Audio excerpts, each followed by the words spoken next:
I see you Evanston Reparations. What's up, Arizona? How y'all feeling today? Everybody's fine. How's it going? Peace and Reparations.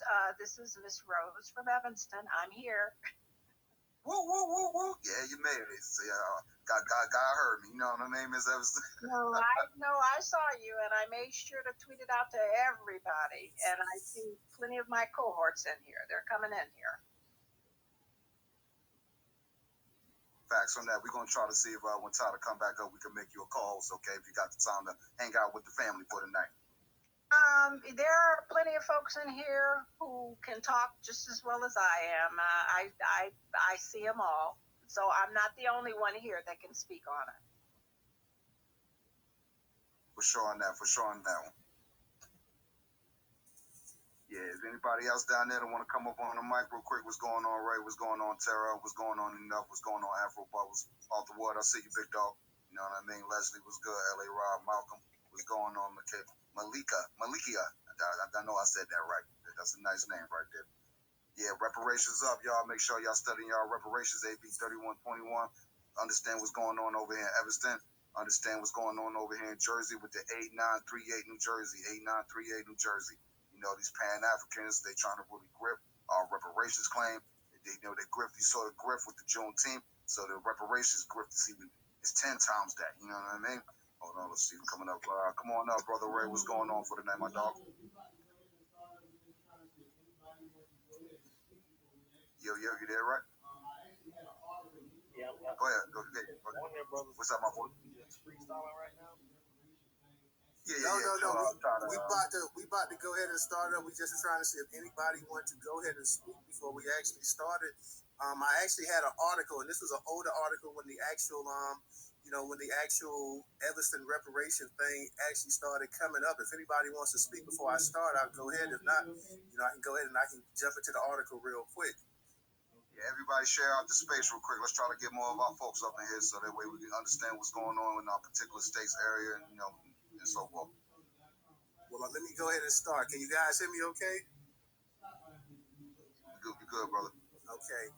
This was an ABC article curated, ABC7chicago.com, curated on the Newstoter.com platform. If you guys have not been to Newstoter.com, make sure you stop by and visit Newstoter.com. Daily Newstoter.com is the largest Black aggregator news curation site today in Black America.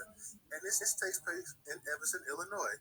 Evanston is celebrating a major milestone in its reparation housing program. The city selected its first group of recipients Thursday morning. Like I said, this article is a bit dated. It was back in January, so more than 600 people applied for the housing program, according to city officials. But initially, only 16 eligible Black residents are going to receive $25,000 to be used for payment for home down payments, mortgage payments, or home repairs, they said. Former Alderman Robin Ruth Simmons drew the number of the first recipient. She led the push for reparations in the city. We can't erase our history of anti-Black laws and culture, but we can repair it, she said before the drawing. The names of the recipient have not been released. Nonprofit community partners for affordable housing will be facilitating the payments, providing free housing, counseling service for those selected. We are just as excited as we can be because we waited a long time for this to happen, said Reverend Dr. Michael Neighbors, the president of Evanston North Shore branch of the NAACP. Of course, the NAACP would be involved in this. The city council voted in 2019 to create the reparations fund using revenue from legal marijuana sales. Evanston will be the first city in the nation to pay reparations to some of its Black residents. What it says is that reparations is no longer a fringe issue. It is a mainstream issue, said Dr. Ron Daniels with the National African American Reparations Commission. People aren't talking anymore about whether there should be reparations. The debate is what form and how can it move forward. Neighbor said his first step in Evanston to repair the harms of the past. This is only 4% of the $10 million that has been set aside for the city of Evanston for reparations. It's a 10-year program, he said. So a man sitting up here talking about this is 4% of a measly $10 million, and this is a 10-year program of some garbage that you're talking about taking out of 600 people, giving 16 people almost like a raffle, $25,000 to be used not exclusively, but for home down payments, mortgage payments, or home repairs. And like I said, who else would be involved with this but the NAACP? You got Evanston's own branch up here co-signing this garbage here. So you sitting up here talking about that only a handful of black people are going to get a chance basically to get what basically boils down to almost a loan, because what the hell is $25,000 going to do anyways? $25,000 when the average home price now done hit over $400,000 in this country. So what exactly are you going to repair? The home down payment. I mean, please, come on. This is the stuff we talking about right here. This is the con game. This is what we're talking about. And then once again, you get the NAACP to come up here and co-sign. It doesn't matter what branch or what part of the country the NAACP in. They will go up here and they will go ahead and they will co-sign this garbage. You're talking about taking legal marijuana sales. Like I say, how many brothers sitting up in prison? Now you want to make marijuana legal. You want to make it so all the white boys got control of the whole industry and whatnot. You know, locked up brothers for years and years and years with marijuana. And I know all kind of white boys that were sitting up there growing marijuana, different strands, different types, all of this stuff. They can tell you each type of strand and grade and this and that. Now you want to sit up here and take this money and give peanuts. You're talking about a multi-billion-dollar industry, and you're talking about setting aside $10 million, and only 4% of that's been used. Man, have you lost your damn mind? Have you went bonkers? What the hell is that gonna do in Chicago? What is the average house price? What is the average rent price in Chicago? Because I know it's got to be astronomical. It might not be New York, and it might not be Seattle, and it might not be LA, but it can't be too far behind. So what in the hell is $25,000 gonna do in terms of putting down a down payment or repairing something? I mean, and this is the kind of stuff, and then you got people sitting up there championing. I seen older black people on TV acting, oh, yeah, we did it. I mean, this is nonsense. This is idiotic. This is the kind of stuff we go ahead and we co-sign and we champion. What is $10 million in Chicago?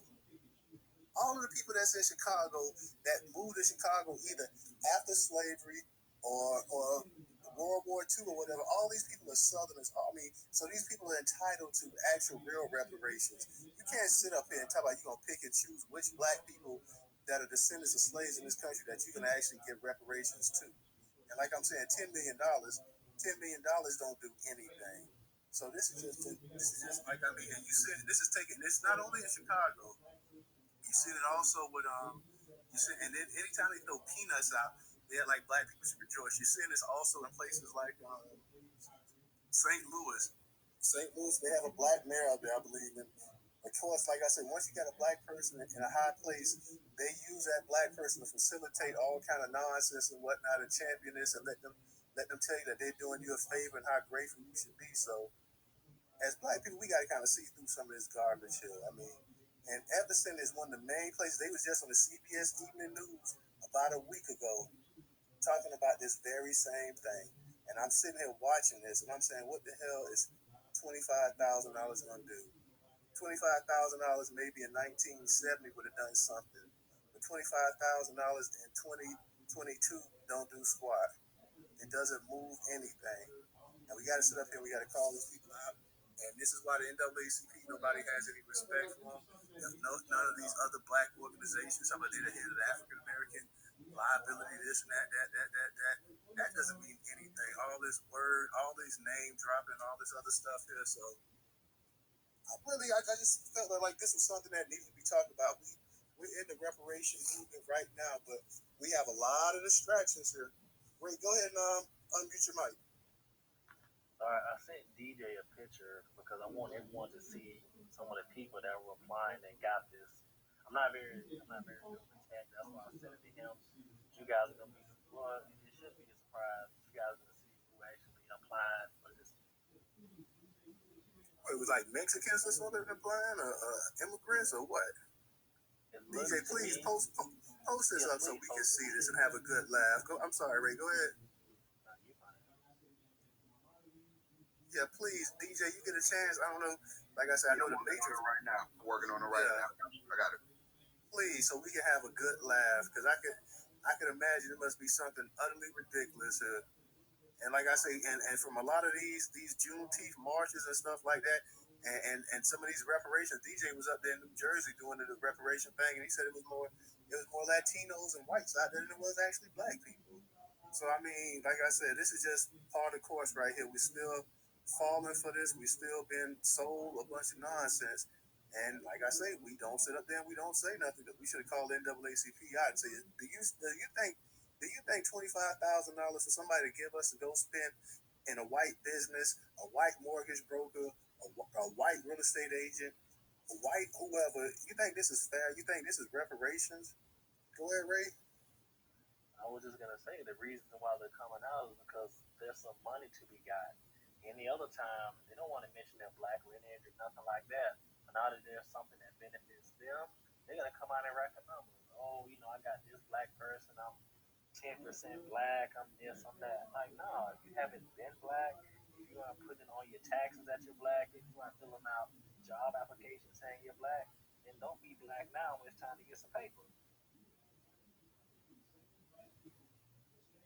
That's real talk, because everybody in here, like you say, everybody gonna go back to their great grandma back in slavery. Well, my great grandma, she was half black and she was half this, and we've been having black people in our family, the same black people, the same white people that wouldn't claim a black person, if it was to save their life, all of a sudden that they see, they would go ahead and claim this black person. Now you got big businesses and stuff right here trying to weasel their way into it, the same way they did with Juneteenth, the way they just, whether you agree with Juneteenth or not, I know some black people say with Juneteenth, I don't believe in it. I don't think it was nothing to celebrate. I commemorate that day. A lot of black people, liked it. They did celebrate, but either way you look at it, it was totally, taken over by corporate America. Totally taken over by people like Target and Walmart and all of these major mega billion-dollar corporations taking over, sticking they stink ice cream into it and this and that. And like I say, we still just sit there. We just go along. We'll say something every now and then, but we just let it go. We let it go too far. We just like an avalanche. It goes from being a little speck and a little pebble to a damn all out boulder come rolling downhill on us. So I mean, it's something that we as black people have not ourselves. We have not done a good job of trying to keep our agenda on the line. Like I say, and since we're having a national reparation moment right now, you should have all of the reparationists calling out Juneteenth. You have them online doing it. You had Tariq's and you had the Professor Black Truth and the TBAs. But I mean, you need a bigger crowd of black people calling this stuff out, saying, "Well, hey, man, this is ridiculous." Like, no, like, and speaking of and telling the people in Chicago, like, yeah, y'all can't sit up here and accept these peanuts here because it affects all of us. If you go ahead in a major city, in a major area, I know Evanston, I keep saying Chicago, but Evanston, Illinois, whatever, Chicago, whatever. If you go ahead and you accept these peanuts, then that's what these people are going to come to us, all of us, trying to give us peanuts like that. It helps to water down the movement. So we have to hold y'all accountable. We have to tell you, like, no, you can't take this. You have to tell these people to go shove it. And nobody's sitting up here in the black media besides the main people sitting up here telling them to shove it. So we need the people on the grassroots, everybody in this space, and everybody on Twitter, and everybody that has a B1 mindset, and everybody that is in the reparationist movement. We need to tell these people that, no, man, we cannot accept this. This hurts us all. This is nonsense here. Hello? I see. Who's that? You, Arthur Ward? Yes, sir. Go ahead and speak. Yes. You know what? I would say, and I'm going to just be kind of hard about this. The fault is 50-50. Mostly up until, let's say, maybe the last 5 years, it seems like overall a lot of us have not been actively involved in politics, okay? And we have not been keeping our representatives on a short leash and holding them accountable. I don't really mess with the media that much because they're not required to deliver resources to us, but our direct representatives at both the congressional and Senate level are definitely obligated to deliver for us. The very first thing that I wrote on my blog on Freedom Absolute, and this was in July of 2021, was an article directly about the Evanston situation. Because at the time in Adolph, Chicago, we kind of peeped what the game was. And that's why I wrote up a statement regarding local versus national reparations. And even though this article was written in 2021, everything that I said in that article still stands today. Now, I'm not technically savvy when it comes to Twitter, but I just reposted it on my Twitter feed. If someone can grab it and put it in a jumbotron, it would be beneficial for everybody to read. But there are several layers where we're in trouble. First of all, when it does come to these local reparations efforts, others that are not us are at the head of running it. I give an example. Peter Braithwaite in Evanston. He is the alderman that is running the Evanston reparations. He's a Jamaican. So we have to ask ourselves, what the hell is a Jamaican doing running our reparations program, even if it's a bullshit? Sheila Jackson Lee is a Jamaican. She's at the head at the legislative level, national. So one of the things that we really have to get a hold of is who is actually making the decisions. In Chicago, they are trying to get an official reparations commission together, which we, of course, are opposing and trying to dismantle. We're lucky because the mayor doesn't support it. Guess who's the majority on that particular council? Hispanics. That's crazy. See, that's what I'm talking about. I'm sorry. Go ahead. No, go ahead. Yeah, but see, we have to get control of the things that affect us, and this is where we have to be insistent with, and we have to start caring about being called nativist or xenophobic. The hell with that. What the hell is an Hispanic or a Jamaican doing at the head of an issue that concerns my folks, and they are the ones deciding what we should and shouldn't get? That's crazy. So I am glad to see that the generation after me and the generation after that generation is waking up to political realities.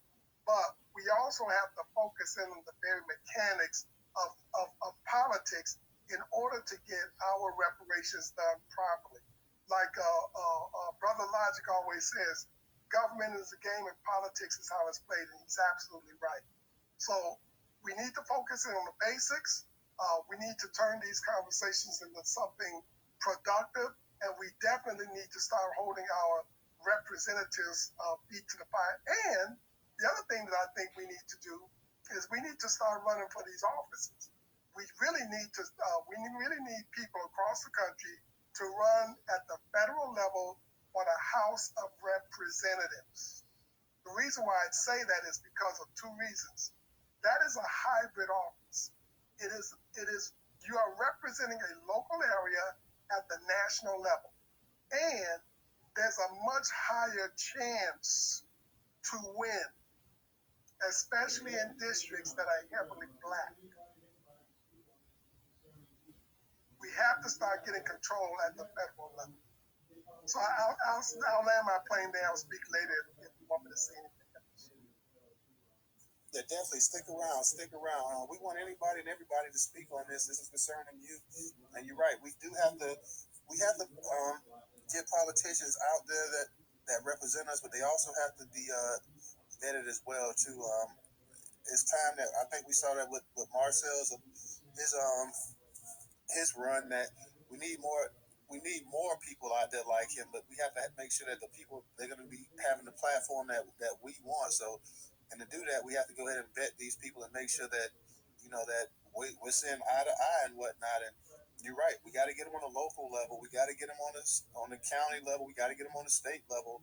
Presidential elections are nice, but presidential elections rarely make a dent where you and I live at. So in order to really be effective, to really get things cracking in our city and state, you got to win these local elections like that. But we only can win them if we got people that represent us that have the same agenda and the same mindset as us. Ms. Lewis, go ahead and unmute your mic, please. Hi, thank you for holding this space. It's really close to my heart. I've been following this story, and I'm really upset at what they're trying to do to you. And I really do think it's unfair that it seems to me that the whole town is involved in this, and that the college also, Northwestern University, received some funding for a study, and I want to know if they included any of the residents in that study.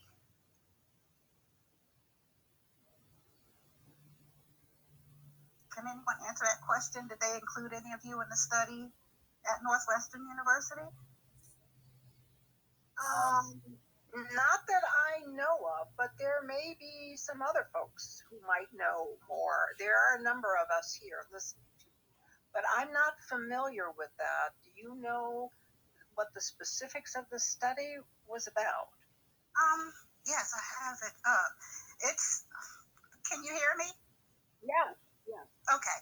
The article says Northwestern Scholar of Black Education to study Evanston reparations, Kiana Mireya Ross has received a $250,000 Spencer grant to support her work. And the article, somewhere it says something about involving the residents or amplify the voices of Black Evanston residents in devising community-directed redress of ongoing radicalized educational harm and inequities. So they've gotten this money from the Spencer Foundation or Spencer Grant, and I could pass that on. I don't know how to put it in a jumbotron, but I could pass it on or post it to my page. Okay, I will follow you on your page and see if I can copy it and put it in the jumbotron. How recent is that article, if I might inquire? This article is from September 1st, 2021. Okay. All right. Yeah, put it in your thing, and I will see if I can pass it on to the jumbotron. But there might be some folks in here who might know something about it, and there are a number of folks from Evanston. So, okay. Thank you. Thank you. Quick question, Evanston region. Do you actually live up there in Evanston? Oh, I certainly do. And I'm one of the founding members of Evanston Rejects Racist Reparations. Okay, and just for the space, what's the temperament? How do Black people up there in Evanston feel? Because I know we see on the news, we see that it seems like a decent amount of the Black people up there, they love it. They believe that it's a pretty good idea. But what's the pulse of the Black people up there in the actual city themselves? Do they feel like this is a big step forward, or they just feel like this is just a front? I think most of them think it's just a front.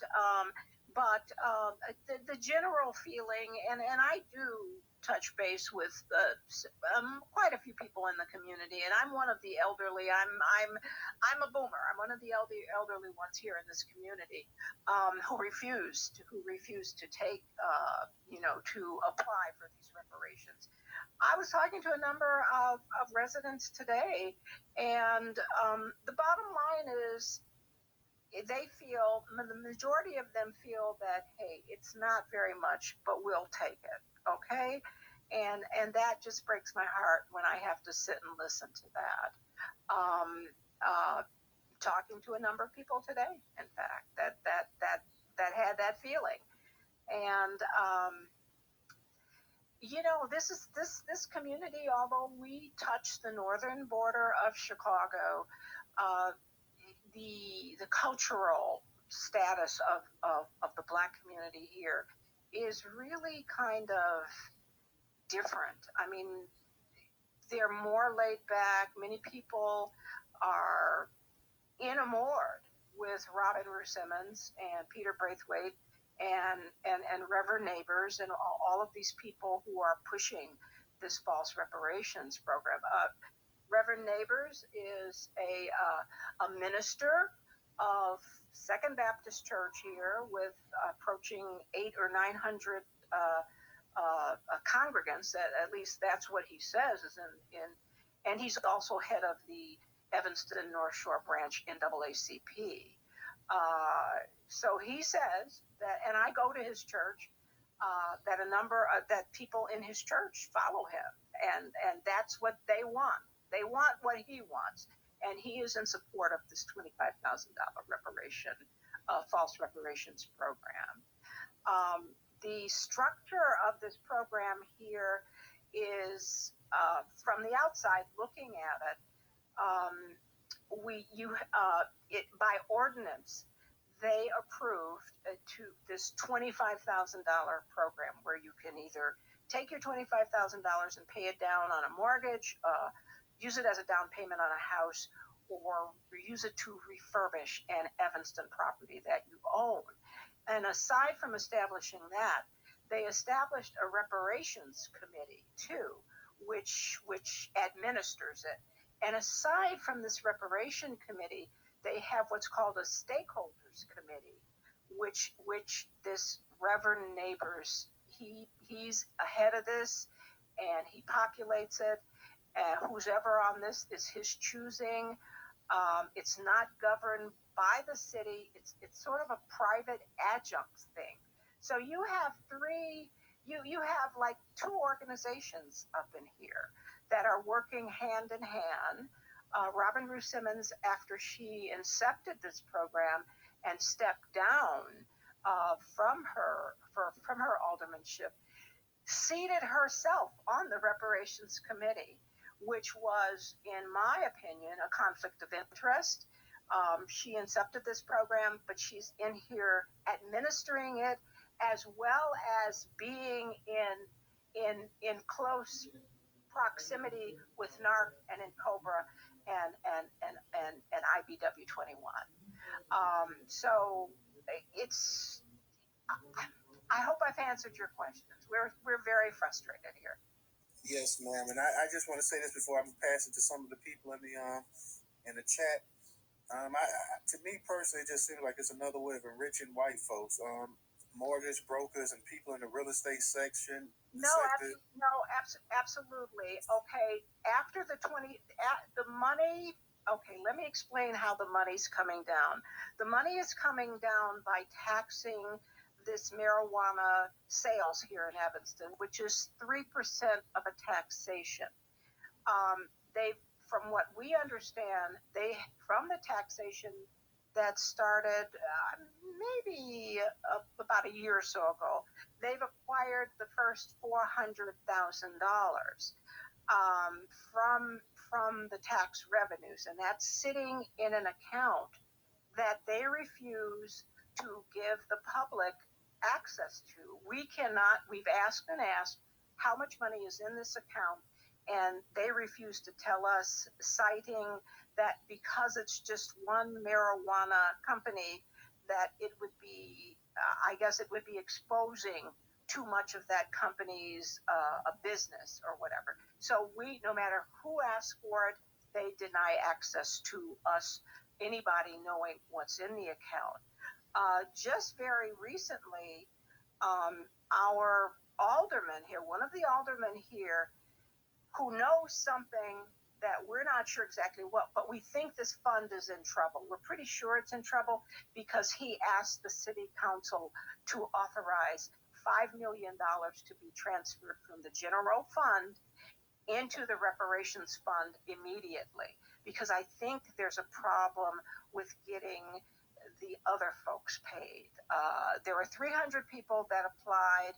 123 were verified via the bingo pool that they had. Okay, 123 numbers were pulled, and 16 people have gotten their money. Well, let's just say 13, because I think there's 3 that even though they're entitled to this the money, they can't draw it down because they have nothing to do with it. They don't have any. They're not going to buy a property. You know, when you think of an aged person over the age of 70 going into a 30-year fixed rate mortgage or whatever style of mortgage, it's usually not that is not a reasonable thing for. So there are about 3 people that have gotten the money, but they can't use it because they neither have a property, they don't want to buy a property, and so they've told them that they can wait as long up to 12 months. But this money sits in a white organization called CEPA, that's CEPAH. And this white organization holds the money and decides how to pay it out to these people. So it's so layered here. There's no control. The control is not to the recipient of the money. The money never comes to our hand. You never touch this money. $25,000 is not enough to do anything. But your original question was, how do most people feel about it? A lot of them feel, well, it's something. And I heard it today. And I heard it today from some people I was talking to. It's something, and I will take it if I get it. But what it's basically done to the community is that there are a lot of people walking around wondering, well, how did he get it? How did he get pulled and I didn't? So that's the danger in what's happening here. Is it's beginning to set the community at odds. And what you see likely in the media is stuff that is trumped up and lied about. But the undercurrent here is that something is wrong with this and it's failing. Probably like the Asheville, North Carolina one failed and so forth. So I land my plane. There's plenty of other folks up in here that can talk. Yes, ma'am, and thank you for that. And before we go ahead and give it to Enough and Ray Smith, this is what we're talking about here. This is how white supremacy really works. Because now they have I do want to what Miss Terrell Lewis was talking about with regard to Northwestern University. Northwestern University has co-opted this movement, and I'm not. Northwestern University has funded portions of, and I'm not at all surprised about the article that she was talking about. So we have a white university, a white, racist university up in here that controls this dialogue that's going on here. And as well as that, there are a number of millionaire, billionaire philanthropists, white philanthropists that live in this city that have thrown their money behind this. Okay? So the control is not in the hands of Black people. It really is not. And that's planned too. And let me just say this before I go ahead and let Enough and Ray Smith get on here. This is how white supremacy works. This is how it really, really operates. This is why it's successful. You can take a bunch of beaten people here, give them peanuts, and they'll tell you that, well, it's better than nothing. It's the same way when it's time to vote. We sit up here and we play the lesser two evils with Republicans and Democrats, and we say, well, they better than the other people. So let's just go ahead and vote for them. Let's just put them in office because what do we have? What are we gonna gain if we put the other people in office? Straight peanuts here. And I guarantee you, even with the proceeds that they're taking from these marijuana companies, none of them are Black owned. Not a one of them, I bet, is Black owned in this place here either. No. Same with. They are not Black owned, and I want to remind everyone that's on here, Illinois is the most conservative state with the marijuana sales, the most conservative in the nation, and because the state of Illinois has been tied up in courts, and so where places like Colorado or the other places out west are doing tremendous sales and stuff like that, Illinois is the most conservative, and I think it has the lowest amount of sales because it's been tied up in courts, because they didn't let many of our Black people get hold to these, to these cannabis businesses. Also, like I say, because I already knew that. And I'm here in Florida, and it's bad here in Florida. You got very few Black people that own any of these cannabis industries here in Florida. It is controlled, and I forget the license was so absurd that you had to pay to get one. So this is not by accident. This is plotted out. This is schemed and whatnot. And once again, now you have Black people up here. That's what I say. Anything that's about that, you're gonna pick and choose to give somebody reparations that's a descendant of slave over somebody else who's a descendant of slave is a bunch of nonsense and a bunch of BS. It was done intentionally to create infighting and to create jealousy and to create trouble within us again. So once again, in all of these universities, you got Harvard, you got Yale and Princeton, and all of them talking about, well, they apologize for slavery and they apologize for this and they owe reparations. And I mean, all of them have made fist over dollar off of Black suffering in this country here. And like I say, I saw the CBS Evening News last week. They had Evanston on TV, and you had a couple of Black people on there, and they were happy about it and this and that. And I just sat there and just with a stoic look on my face, and I just couldn't believe what I was hearing. But at the same time, I could believe what I was hearing because I've seen this script played out my entire life here. I've seen the way that white folks operate, and they know how to get Negroes on TV and get them to operate the same way. They know how to break codes and whatnot, and definitely the people up there in Evanston, and not all of them, like you say, because they're not gonna interview the real Black people up there to tell them straight up to their face, like, hey man, this is a con game here. This is total BS. This is not fair. You can't come here and shortchange us. First off, reparations are owed by local, state, federal. I mean, you want to sit up here and talk about taking a little small marijuana fund and get 3% of this and give $10 million. You're gonna take out of 600 people. You're gonna do a lottery and you're gonna pull 16 people. Man, please don't insult our intelligence with this here. You owe reparations to millions of Black people in this country, those who descend from slavery. Don't sit up here and talk about you're gonna play some dumb, stupid lottery. You're gonna pick and choose which Black people you think it can help, just so they can go ahead and spend money with your mortgage brokers, your real estate agents, and all these other people to enrich white people the way we've been enriching white people for the past 400-500 years in this country. That is complete nonsense. And I mean, like I say, it's our fault because And we allow it. I want to remind you of the documentary that Erica Alexander did called "The Big Payback," and she came here for months into our community interviewing people, her and Whitney Dow, and this is the false narrative that is being circulated across the United States and even internationally about Evanston. This movie or this documentary called "The Big Payback." I it's an atrocity. It's it's basically um,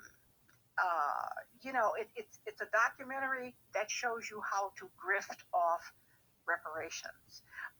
We've had visits here to our city by Sheila Jackson Lee, by NARC and in Cobra, and all the people, and they've been sitting up in here. Danny Glover came. He's come here, I think, twice to this town, and it's just atrocious. The documentary is a just it'll show you how to grift off of reparations. And they are now bragging about that they've taken this reparations program here to more than 100 cities across the nation, and 100 cities are interested in adopting the same model. So we are very unthankful. See, and if we allow this to go to 100 cities, I'm sorry, guys, I'm going to pass it to you guys. If we allow this to go to 100 cities, we allow these people to pass this BS, we have nobody to blame but ourselves. If we sit up here and we see that they are trying to make monkeys out of us, I'm going to call it what it is. trying to make damn monkeys out of us. And we sit up and we allow these people to go to 100 cities. We allow them to go to 10 damn cities. We as black people have no business and no right to say anything. Anything that happens to us, we deserve it to happen. We should be sitting up there, like I say, calling this crap out in Evanston. This assault that they're doing in Evanston not only hurts the black people in Evanston, but it's also hurting us as well. It's hurting our lineage-based reparation claim that these people want to come up here and just totally mess up. They're gonna sit up here. White people going. That's what I'm saying. We have to lead the discussion. We're gonna sit up here and let white people tell us what we should get, and we're gonna sit up here and we just allow this stuff to happen. No, I'm sorry. I'm gonna go ahead and let enough. Go ahead and unmute your mic. Before you oh, I see you drop down into the Let me invite you back up to speak, sweetie. I see you drop down into the actual listener feed again. So when you come back up to speak, I see that you back up to speak. But before you guys, I want you guys to look at the Jumbotron. In the Jumbotron, you'll see about 10, 11, 12 articles in Newstoter today. This is just the headlines and stuff like that. Guys, go ahead and click the article and go to Newstoter. If you have not already, please go ahead and follow us on Twitter. It's very important. We just started a little DM group that me and DJ started as well too. So we're going to be putting posts and putting things in there. It's Newstoter Black Culture Newsroom. So anybody that wants to join, go ahead and join. You can go ahead and post anything dealing with politics, black culture, anything in there. So please go ahead and join. Also, we have the Cash App in the actual Jumbotron. That is $Newstoter. If you'd like to contribute to the largest black aggregated news curation site today in Black America, that is Newstoter.com. You can contribute on Cash App $Newstoter. You can also contribute on PayPal or Venmo. That is also in the Jumbotron. $Newstoter, that is. Enough. All right, Ray, I'm gonna get to you because Enough. She had her hand up too, and she hadn't got a chance to speak. Enough. Is your mic working?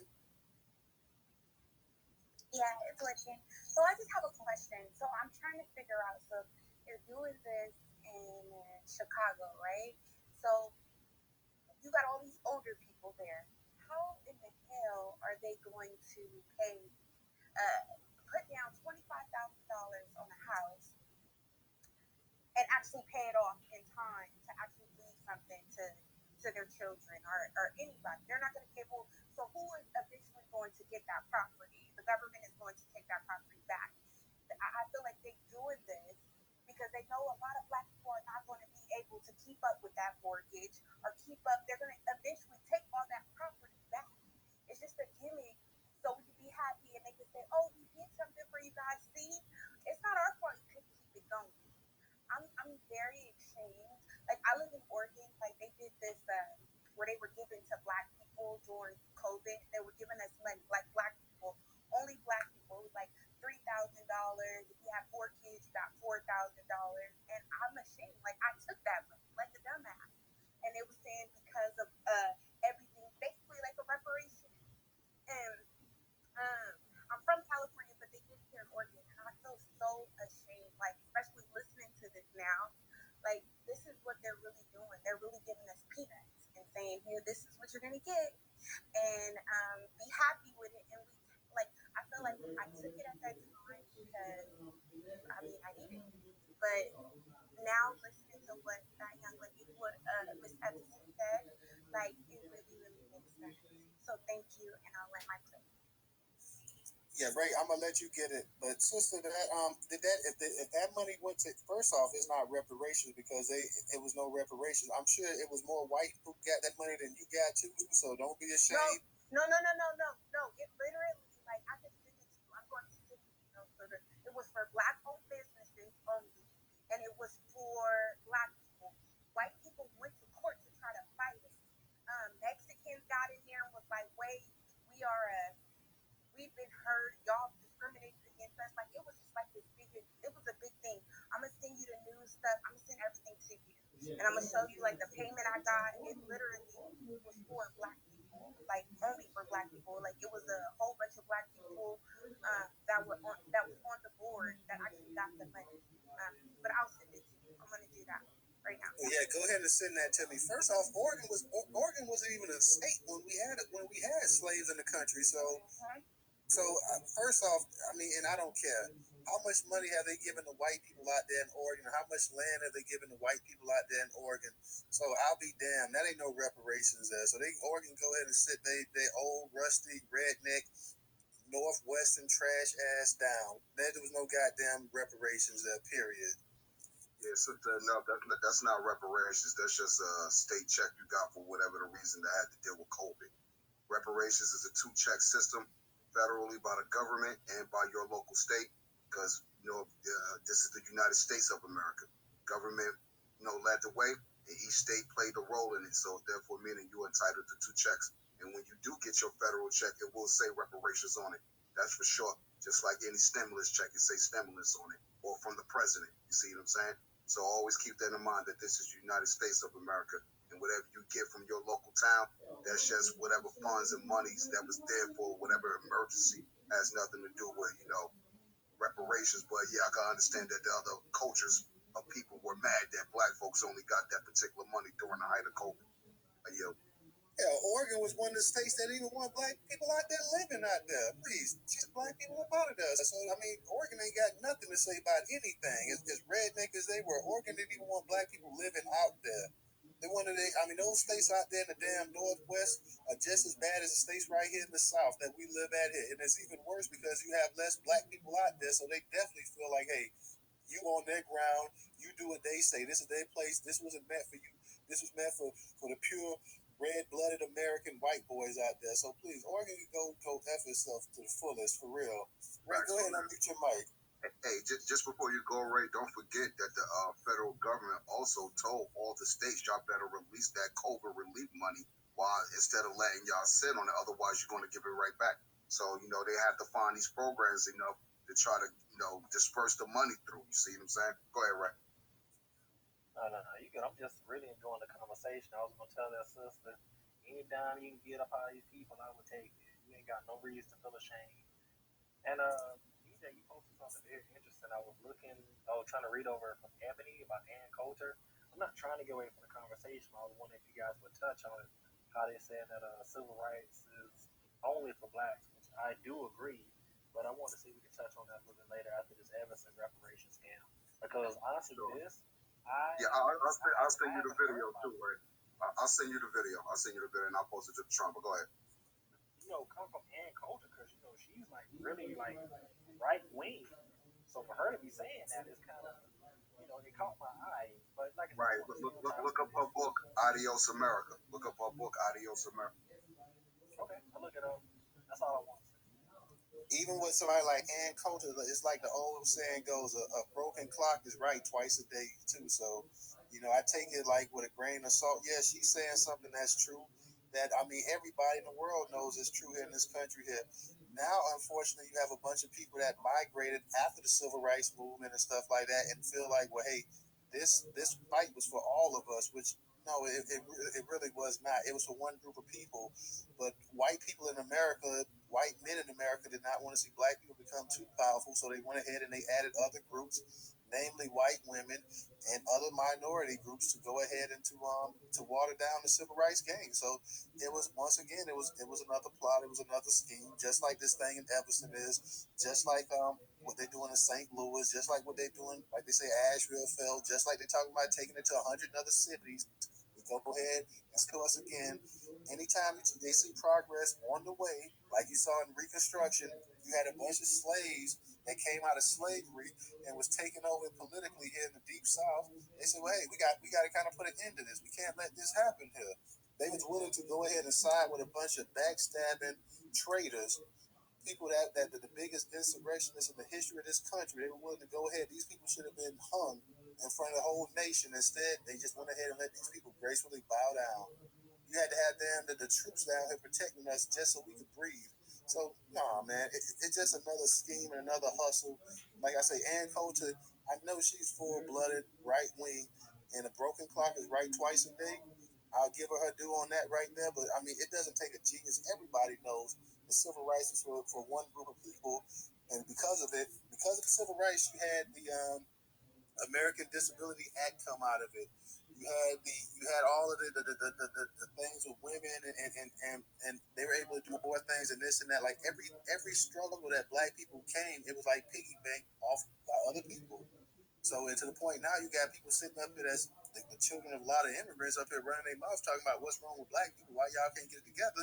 That's why I dropped that That's why we dropped that Twitter space a couple nights ago. We was talking about immigrants make up 63% of welfare. So don't sit up here running your mouth talking about how you got it, this and that. Like, because off of taxpayer dollars, man, you sitting up there eating and whatnot. So don't sit up here and just act like we just a bunch of lazy, no do nothings and whatnot. Because that's nonsense. We sat up here and we made a way for everybody, and yet we get crapped on by everybody. So we at least expect our immigrant black brothers to come over here and back us up against white supremacy and not go along with this crap, because we have backed y'all up from the beginning of this country. When y'all came over here, we stood beside you, so we expect that same fight for us. Ray, go ahead and unmute your mic. No, I was gonna say that's just very interesting that you brought that up because that should really tell us something. That the people that went against this nation, that slaughtered 110, I want to say, thousand soldiers.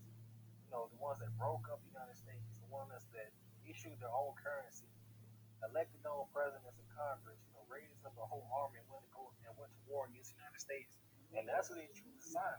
That's just very telling. And if people have never seen it, actually Google Confederate currency. Look at it. There's pictures of slaves taking cotton on Confederate currency. I mean, yeah, absolutely, man. I mean, like I say, Robert E. Lee, look, it wasn't until the George Floyd uprising that they started getting these damn Confederate statues all out of here. Before then, people still romanticizing about the Confederate flag and Robert E. Lee and all of these people that, that went up and their main thing was to go ahead and unseat this government. Had it not been for black Union soldiers stepping in here, this would be a slave nation. Nobody wants to talk about that. They sit up here and they let Robert E. Lee and the rest of these traitors sit up here and just go off into the sunset. And these people, like I say, they were still idolized. Their monuments were still on these in these southern universities on the campus and whatnot. It wasn't until the actual George Floyd riots or uprising or whatever you want to call it that they said, well, hey, yo, this ain't right. Let's go ahead and let's remove some of these statues. It's offensive. Like, yeah, it's offensive almost 200 damn years later that you could sit up and could you imagine if that was a bunch of black people that came that close to overtaking the United States government? You and I would need papers just to walk on the street right now. Go ahead and unmute your mic.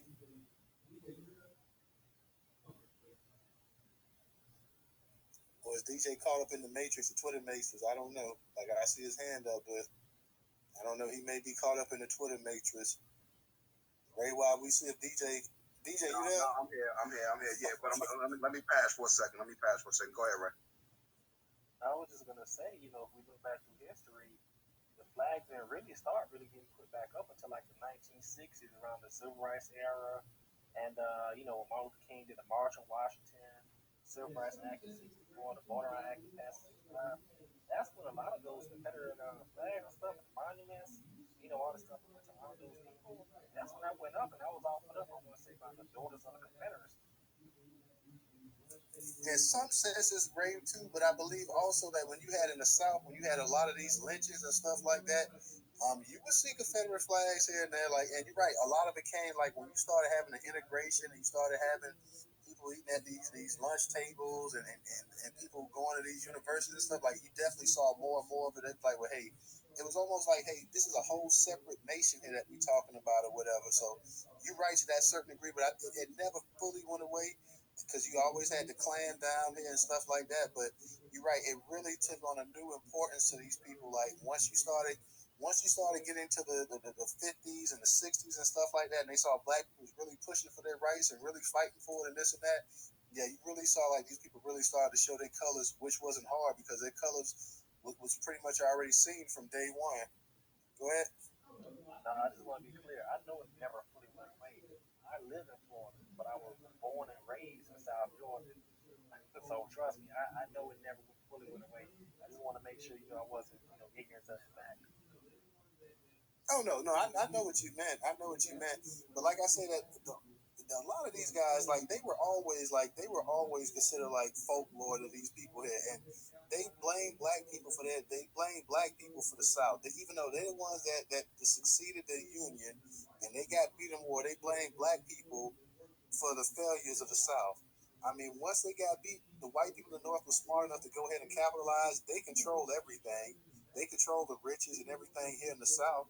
So pretty much the whites in the North are pretty much their employees. They work for them and this and that. So they allowed them to go ahead and to keep face or whatnot. They didn't want them. They didn't want them to be. You know, they were a bunch of traitors and backstabbers.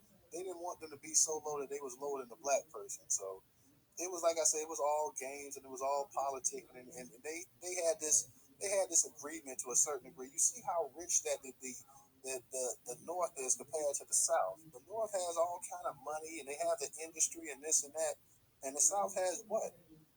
The South is really, I mean, the South has money. Don't get me wrong, but it doesn't have anything. It doesn't have the clout and the power. And when you think about the major factories and industrialization and stuff, it's all up north. And I know before you had when you had the richest thing that the South had was the black people, the slaves. That was the bulk. That was their industry. Yeah, they had an agrarian type society and whatnot, but that was all based off of black people, free labor, free cotton, and everything else. I mean, they made fist over dollars simply because they had black people, and they did not want to give that up freely. And they don't want to give it up freely now. That's why they're sitting up there with this stupid reparations thing, talking about Evanston and these other places doing their best to unseat everything that all of the determination, all the hard work everybody's been putting in for years, trying to get this thing, finally get this thing moving. And like the sister said, they had Danny Glover up there. Like, why is Danny Glover sitting up here? What is Danny Glover talking about in this reparation stuff? I mean, they just put black people up there like Sheila Jackson Lee. Sheila's not even going to get reparations here in America. We will fight for her to get reparations in Jamaica, but she's not going to get it here in America. And so when I see stuff like that, people that you know really not going to benefit the actual fight, you have to kind of look at it side eyes like, why is this person up here? It's great to be an advocate and to be a supporter of it. But when somebody like Sheila is the actual lead in a lot of these in this fight and stuff like that, I kind of like, I'm hesitant to believe like what's really going on here. And like I say, I'm pretty sure them black people I saw on CBS Evening News last week in Evanston, I'm pretty sure that they broke them off a little money, a little something to be on TV, to sit up here and spot off that company line about how happy they were and how proud they were and this and that. And like I say, it never fails. You can always get an NAACP president, I don't care what branch, what part of the country he is, to go ahead and chime in and support this nonsense. Go ahead, Evanston. Yeah, I just want to make everybody aware that this Evanston push is coordinated directly with NARC and INCOBRA and IBW 21. They have been in coordination with Rue Simmons, the person who incepted this program, at least from 2019, as far as I can see back. So what's happening here in Evanston is been promulgated by Rue Simmons in connection with NARC and INCOBRA, and I want all of you to understand that this is a drive between the three of these groups, which Rue Simmons represents her own 501c3 or C4 as First Repair, NARC, and INCOBRA, and they have been in coordination with this type of program from at least 2019 or 2020 that I can see. So I want you folks, at least 2019, because that's when this program started here. But even at that time, when it started, and Rue Simmons pretended to be the one who had incepted it and it came from her imagination and all that shit, she was already in bed with NARC and INCOBRA at that time. So I fault, in my own opinion, I fault that coordination that she has with those groups, and she is still heavily tied in to those groups. Cam Howard, who represents INCOBRA, but I think he sort of stepped down a little bit, is the treasurer in Ruth Simmons' First Repair. And likewise, she is some board member in his different organizations. So I want you guys to know this is a concerted effort of these three groups to bring a Pan-African style reparations to this country. And that's what the whole danger is here, the absolute danger. This is a ruse for Narcan and Cobra and First Repair. To piggyback on what you're saying, I'm wondering if it's even so much a Pan-African movement as it compared to just being a minority rainbow coalition reparation program that they're trying to set up. Because I see that they're trying to, and right now we see that they're going to try to eventually try to add white people into it. They're going to add they're going to add white people, Hispanics, Asians, and anybody else they can get a hold to. Now, if you consider that NARC and NCOBRA and likely First Repair have been funded by the MacArthur Foundation for years now, and because I haven't done all my research on the MacArthur Foundation, but they are this white philanthropic organization that's been giving these people grants to do this, to bring this kind of structure to the United States. And they have said distinctly that this is Pan-Africanism. This is a Pan-African type of reparations that will pay all the flat black people here in the United States, which means the Caribbeans will be included, all the Africans that are here will be included, and that's why this lineage-based has to supplant what's being done across the nation. And it's definitely lineage based. It has to be lineage based. Can you imagine what it would be to pay every black person here that felt that they had a claim just because they had been in this country? You're right. I mean, and to me, I personally believe that, and this is just my personal feeling. I know everybody varies and differs, but I believe also that the payment should be reflective on both sides of your parents. If both of your parents descend from slaves in this country, I think you should get the maximum amount of money. But I think if only one parent descends, then I think that I don't think personally. I don't believe you should get the max amount. That's just my personal feeling. I know a lot of people say, well, that's not right and this and that, but that's just how I feel. And I know everybody's different, but I feel if you have a parent, you had your father's side and your mother's side are both descendants of slaves in this country, as compared to somebody who just has a mother who descends from slavery and the father doesn't, or vice versa. I think the payment needs to kind of be. I think we need to chop that up a little bit, and I don't think everything is equal in suffering as compared. That's just the way I see it. I know other people are going to see it different. Some people are going to say, well, one parent is enough. But to me, I believe that you need to have two parents if you're going to get if there's a max amount that we're giving here, and that's just my personal opinion. Ray, go ahead and unmute your mic. I just never wondered, like, why do these other groups want to fight us so bad? Because if they just stop for a second and realize if they really follow us and support us, we're giving them the blueprint for what they can do in their home country. But they're too busy trying to fight us on getting something to even realize it. Because there's a sense of pride in knowing that you're not at the bottom of the barrel in this country. These other immigrants may say, well, these immigrants may look here and say, well, I got it bad, and I may have this and I have that, but hey, and they fall back on it. At least I ain't black. So there's a sense of pride in not being at the very bottom of the barrel. And don't make no mistake about it, a lot of these immigrants, even though, like you say, we will show them the blueprint, because let's be for real, we showed the blueprint on how to get this stuff anyways from civil rights. But these people look at this and they don't want to be on the bottom of the barrel. They don't care about ever being equal with white people, but they definitely don't want to be below black people, because they see black people as the absolute bottom. They see white people as the actual absolute ceiling of how high you get in this country. They see black people as the floor, and they don't want to be lower than the floor. They don't want to be as low as the floor. And because of all of the stabbing behind the back and whatnot, all the policies and stuff that's been put in place in this country, they're not at the bottom of the barrel. If you look at what black people were in the 1950s or 60s, you can say that, okay, well, black people were at least second class citizens. Can you really say that they're second class citizens today in America right now? Are they second class or are they third class? I mean, that's a question I think we have to ask ourselves. And people are afraid of reparations. White people are afraid of reparations. Asians are afraid of reparations.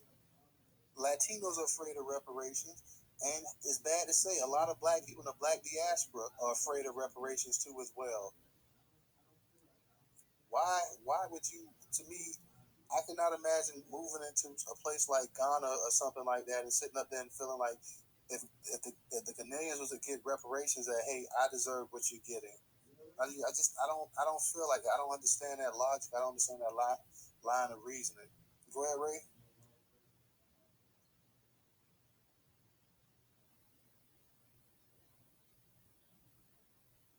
You there, Ray?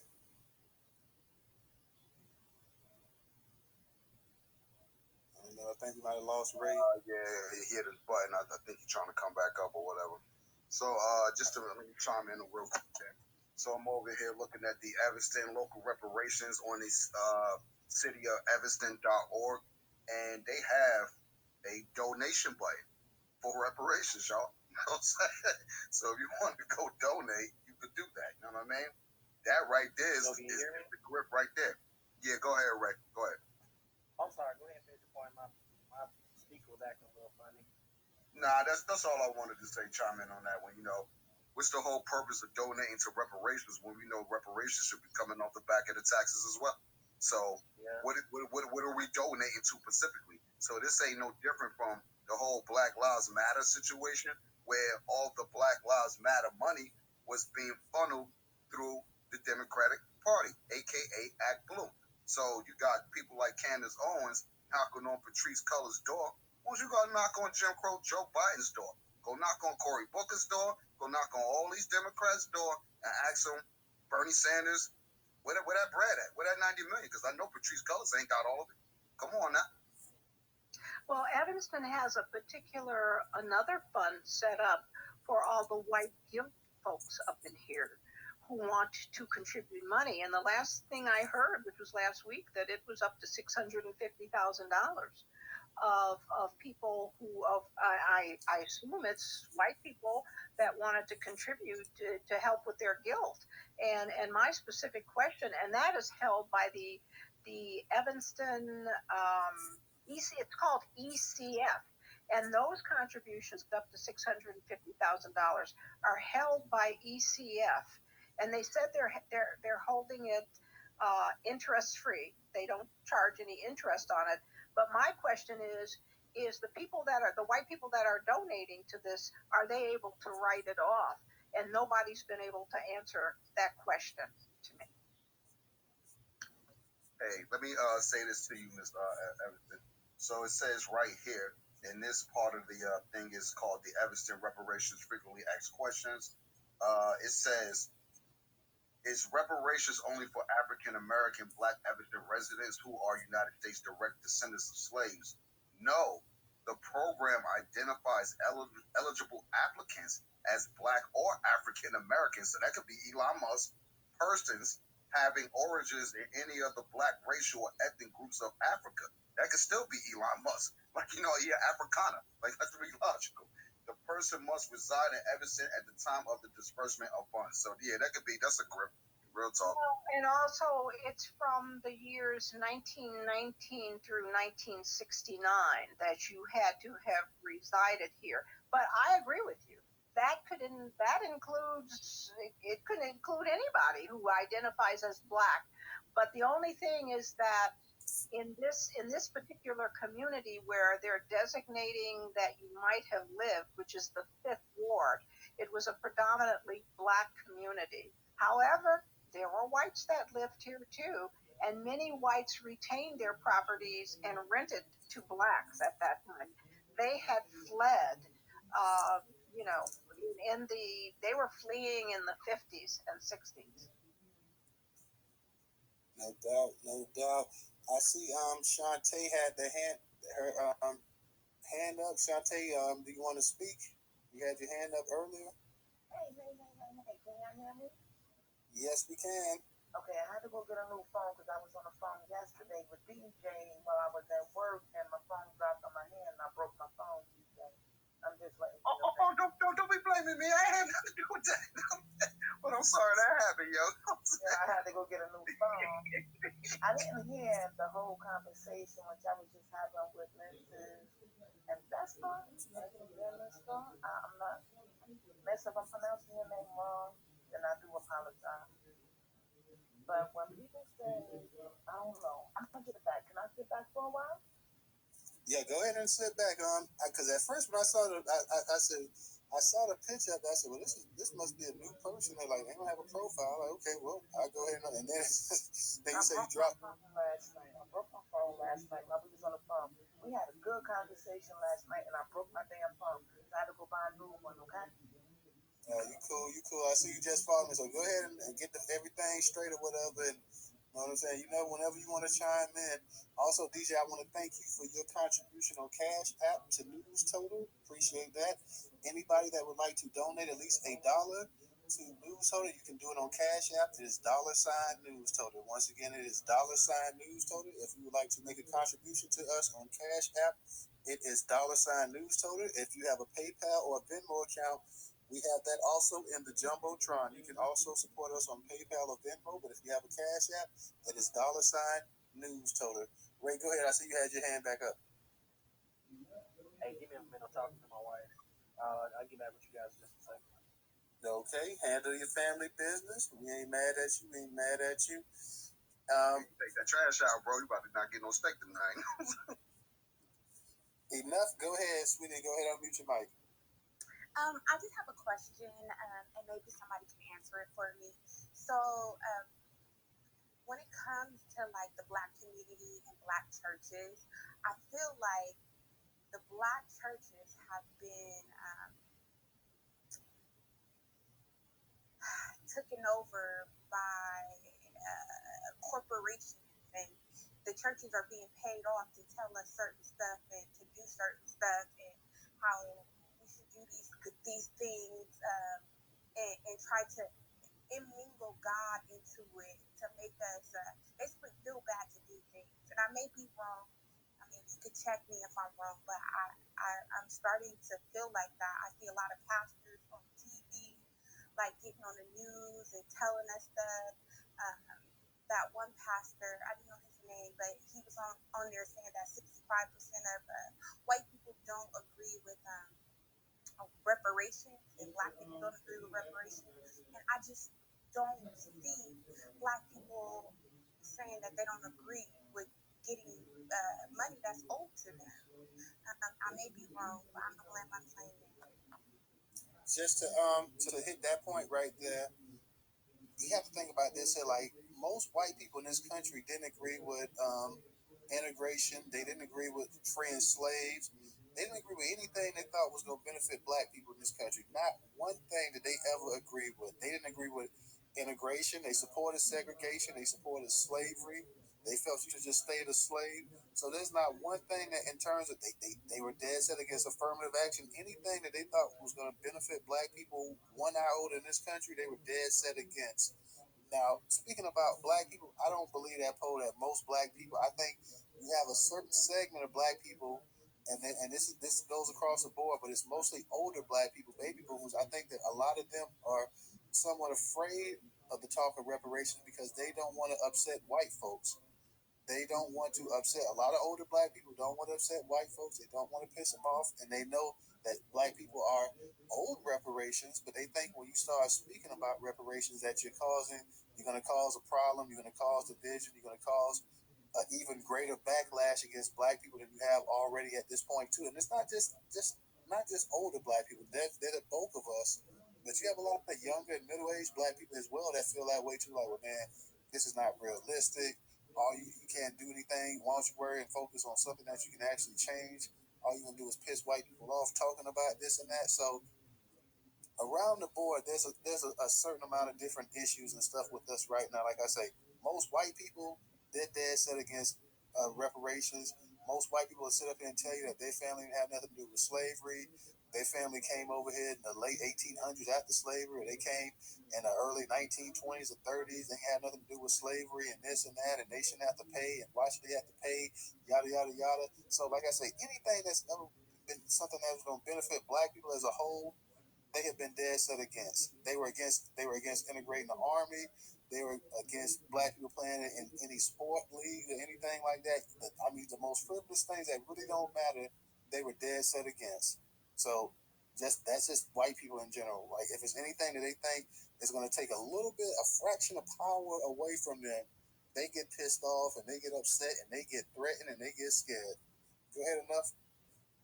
So, what about the churches? Do you feel like a lot of our churches have been are getting paid?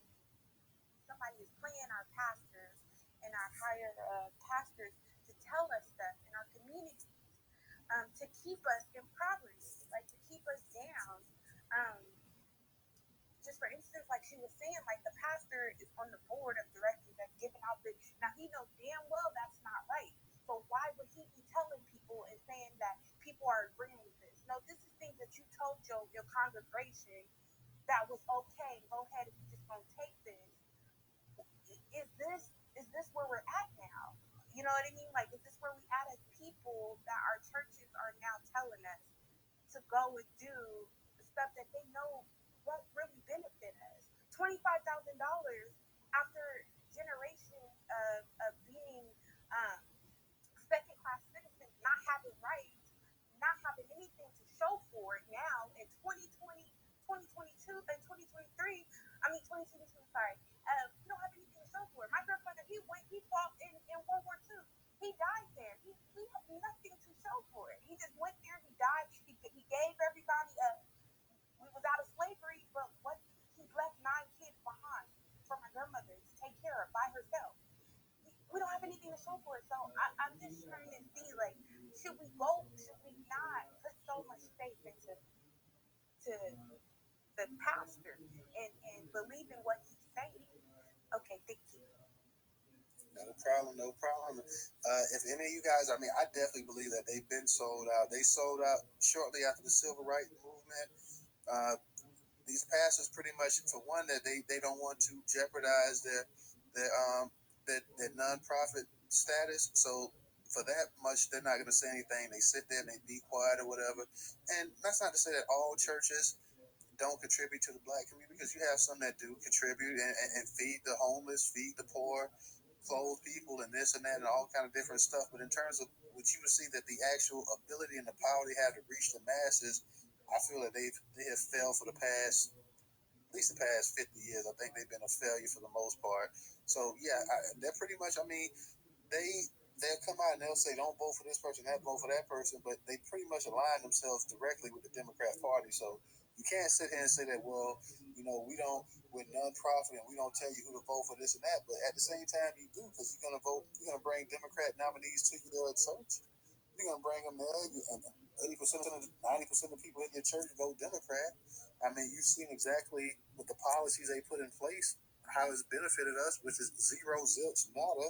So yeah, they sit there and they go ahead and they go for all of this crap here. So I'm with you on that. Yeah, I feel like they've been a big failure to the black community, the black neighborhoods. I don't think you can really trust them to do what's best for us.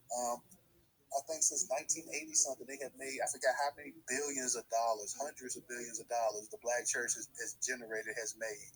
And what has it really done for the good? Look at most of these neighborhoods these black churches are in. Okay, you have this pristine building up here. Sometimes you have a 2-story building. Everybody in there is dressed nice, driving nice cars, and this and that. And it's right in the heart of the goddamn ghetto. So no, I mean, to me, it's been a failure. Ray, I know you had your hand up. Go ahead and unmute your mic. Steve Harvey, he kind of had a joke about that, about the black community been taking up love offerings for 30 years and have put a doorknob on the church. And that's, I mean, he said it was a joke, but in reality, that's what's really happening. And I wanted to touch on something that you said earlier when you talk about, how they get pissed off. It does not matter what we do. Us being here is enough just to piss them off. So we might as well go for broke. We cannot worry about, if this is gonna make white people mad and they gonna be upset. What honestly, family, what are they going to do that they haven't done to us in the past? They literally can't do anything they haven't already done to us. So we might as well go for us. I mean, at the end of the day, we have nothing to lose and everything to gain. I'm in agreement with you, Ray. I mean, it's nothing that they've thrown at us that we haven't seen already, got hit with. I mean, we've been lynched, we've been killed, we've been castrated, we've been set on fire, we've been enslaved, we've been segregated, we've been ripped apart from our family. What on earth can they do now? We've been thrown under the jail. We are the damn prison system in this country. We've gone to fight for wars that had not one thing to do for us. So exactly what punishment can they do to us? I mean, like I say, but you have to realize too, it's a certain segment of black people that have this fear, that's scared. Most black people like, hey, it's whatever. Like, I mean, if you're gonna do it, do it. But then you got these other black people talking, oh, you causing trouble, you making noise. So Yeah, but you can't worry about them because they ain't gonna do anything anyway. Those that are scared and act like that, they're not gonna do anything. And I wanted something else that you did mention that it doesn't really get talked about a lot. We were cannibalized. Has anyone ever heard of the lynching of Sam Holmes? Have you ever heard about that? I haven't heard about him specifically. If I have, it's been in passing. But then again, we've heard of so many lynchings. It's like hard to pinpoint, unfortunately. This was in like April of like 1899. You know, he was burned alive. This man was cut up into pieces, and his knuckles were actually, you know, he was served. You know, and people eating and stuff. They actually had his knuckles in a butcher shop, and I believe it was W.E.B. Du Bois that was I guess he was traveling through town. He saw like the black man's knuckles were up there. And he said, "Oh my God, what is going on in the South?" I mean, a lot of stuff they don't. You know, I wasn't taught this in school. I had to learn this on my own. I was like, "Oh my God, what is really been going on in this country?" They done everything to us. They haven't been able to break us. That's why we might as well go home. I'm with you on that. I mean, like I say, at this point, what else are you? I mean, what? I mean, you don't have anything to lose, and as we keep pushing our agenda, we keep itching closer and closer to it. So, I mean, you're going to have more and more of these hurdles thrown at us and try to keep us away. The same way you had every time we made progress, you always had obstacles and hurdles thrown right in the way as you was about to make a monumental stride. So, it ain't going to change. It ain't going to stop. DJ, I see you got your hand up. Yeah, sister, enough. Look up Reverend Jeremiah Wright, Obama's ex-pastor. Obama's ex-pastor. And listen to what he was saying when Obama first got elected back in 08. I know you keep always reiterating that you're young and you may not know a lot of certain stuff, you know what I mean? These people don't have our best interests at heart. That goes for the church, NAACP, you know, the Black Caucus, these black political joker pundits we be sending vote for no damn reason, you know what I mean? Knowing damn well, like Clyburn, they ain't gonna do nothing for us for the next 30 years. So, Reverend Jeremiah Wright, look him up, Obama's ex-pastor or whatever, or Reverend. Yeah, go ahead. Hey, before I give it to you enough, but DJ, I know Reverend Wright. I know he was talking like hella noise about the country, like because I can't. It's been so long, but I know he was like, "God damn America," and it's like he was going off like right before the election. Hey, just like you said, you know, hey, you know, I ain't here to quote the man, but you know, just go listen to him like you said. Hey, man, it don't matter if we got a black president or not. Is that gonna change for black people? The answer was no. Obviously, look at everything Obama hasn't done. But hasn't done for black people, black Americans specifically, but done for everybody else. DACA, LGBTQ, all these other people that ain't got nothing to do with no people that actually elected your black retarded ass Obama in office. I voted for you twice so I can say that. You know what I'm saying?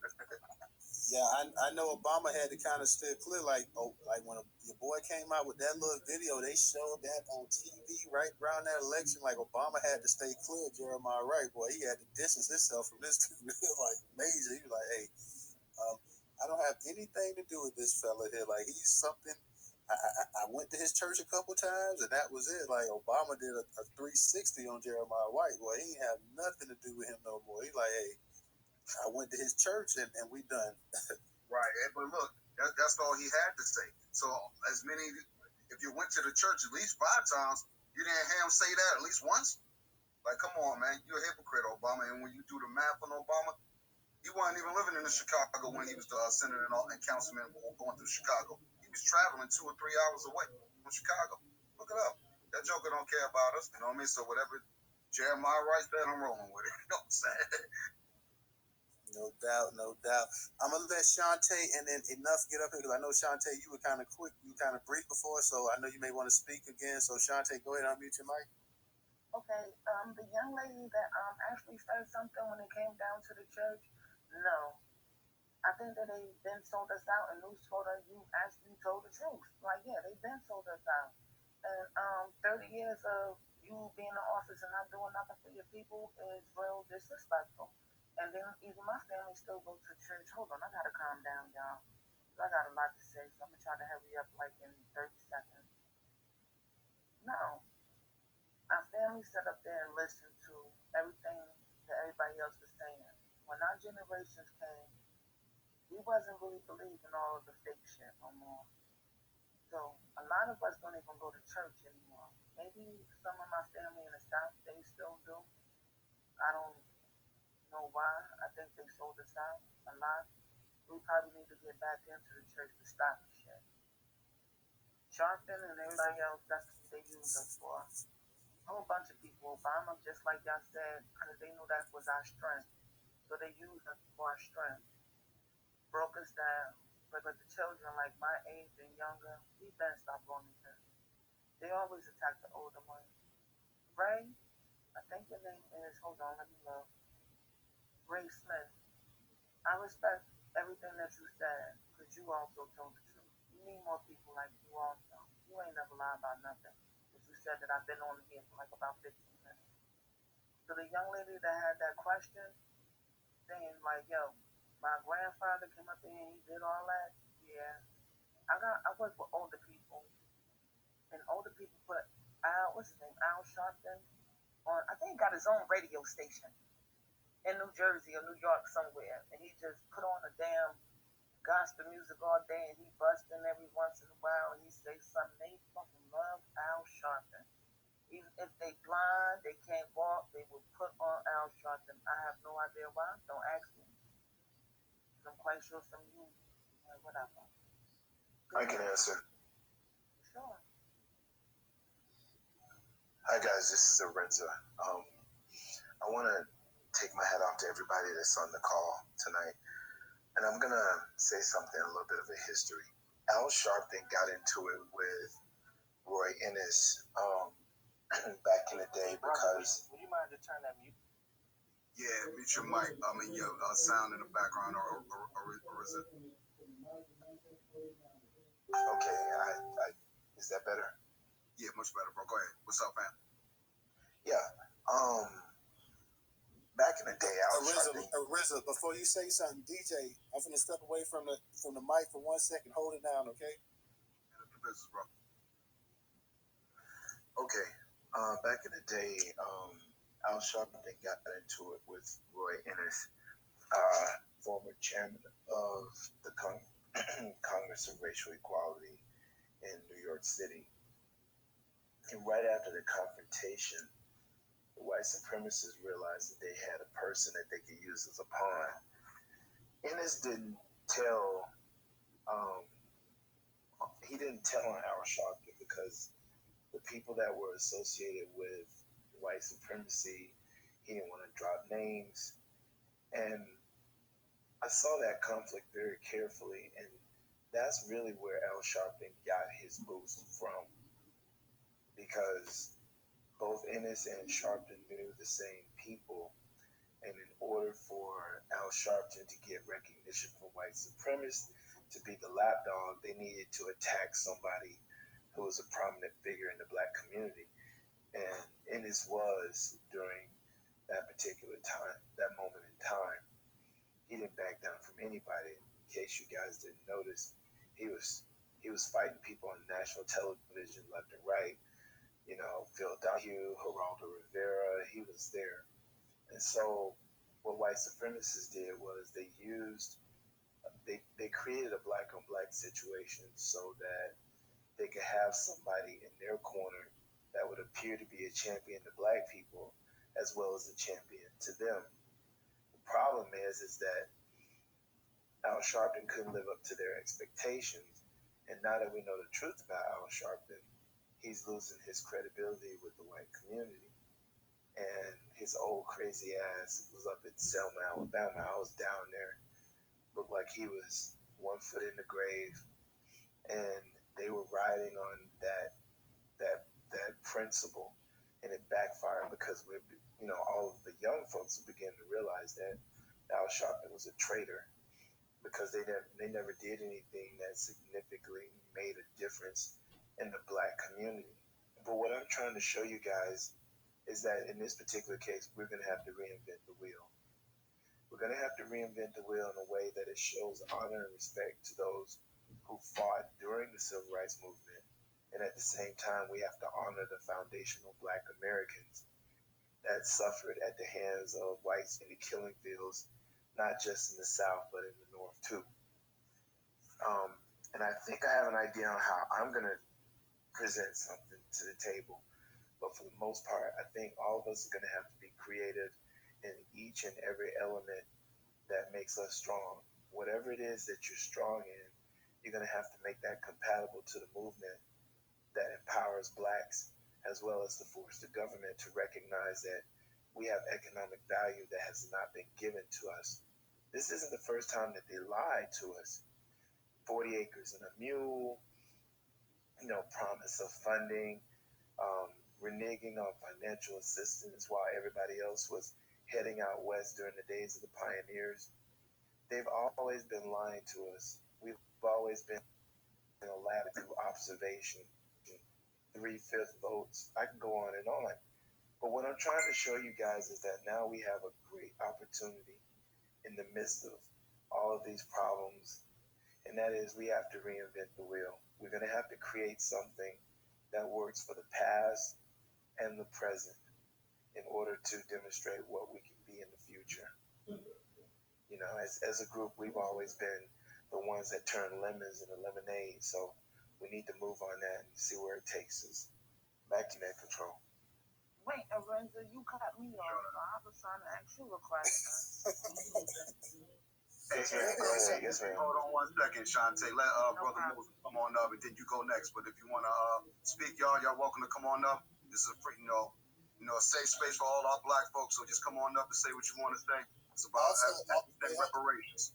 Also, before you guys, anybody in the space that's not following us on Twitter, go ahead and follow us on Twitter. And also subscribe to our YouTube channel. I don't think we put the YouTube channel in the Jumbotron. We're going to go ahead and put that in the Jumbotron. So anybody that has a YouTube account, please go ahead and subscribe to our YouTube channel.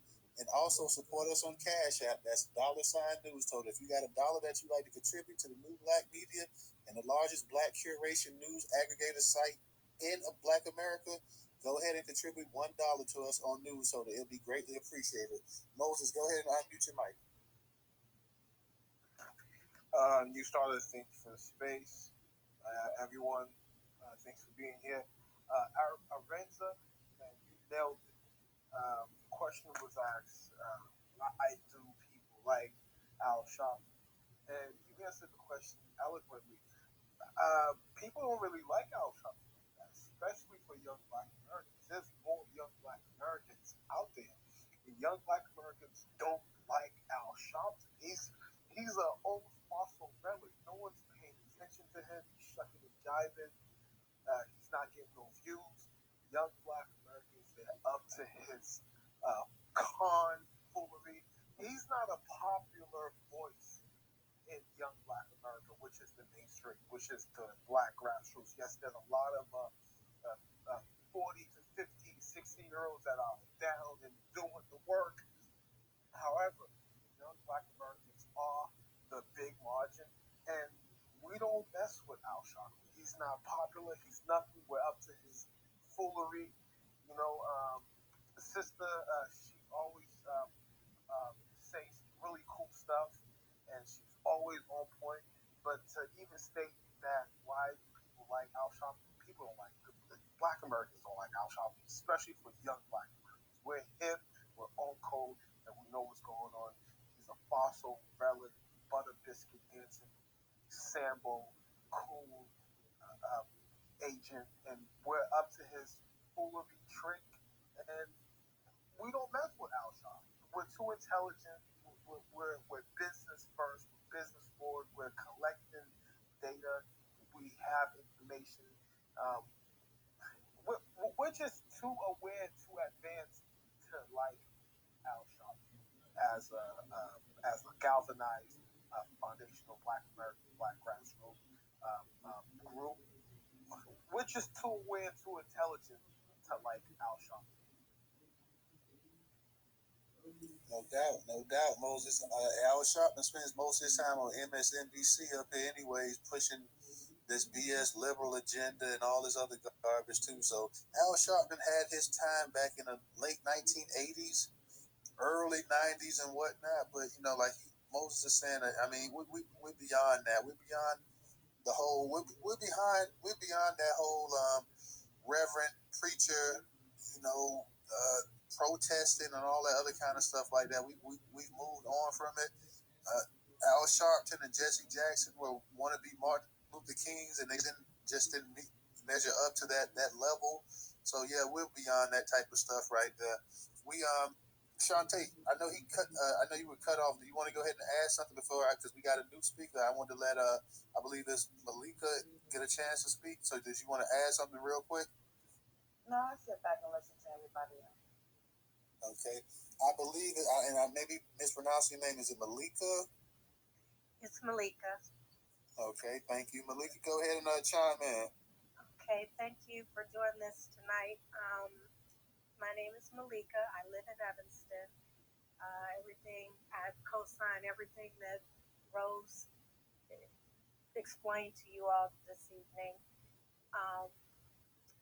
Speaking of Al Sharpton, we did have Robin Louis Simmons on MSNBC, and he told the world that he supported Evanston reparations, and I think I was just really done with Al Sharpton after that, because he co-signed everything she was saying, like, keep doing it, keep going. And I'm like, you got the world like watching MSNBC, and they hear you support this woman in this movement, and I was really, really upset about it. But that takes me to Reverend Dr. Michael Neighbors here in Evanston.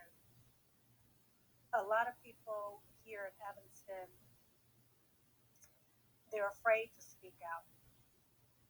And there's only a few of us who have been coming out and speaking out because we don't care. We're upset about it.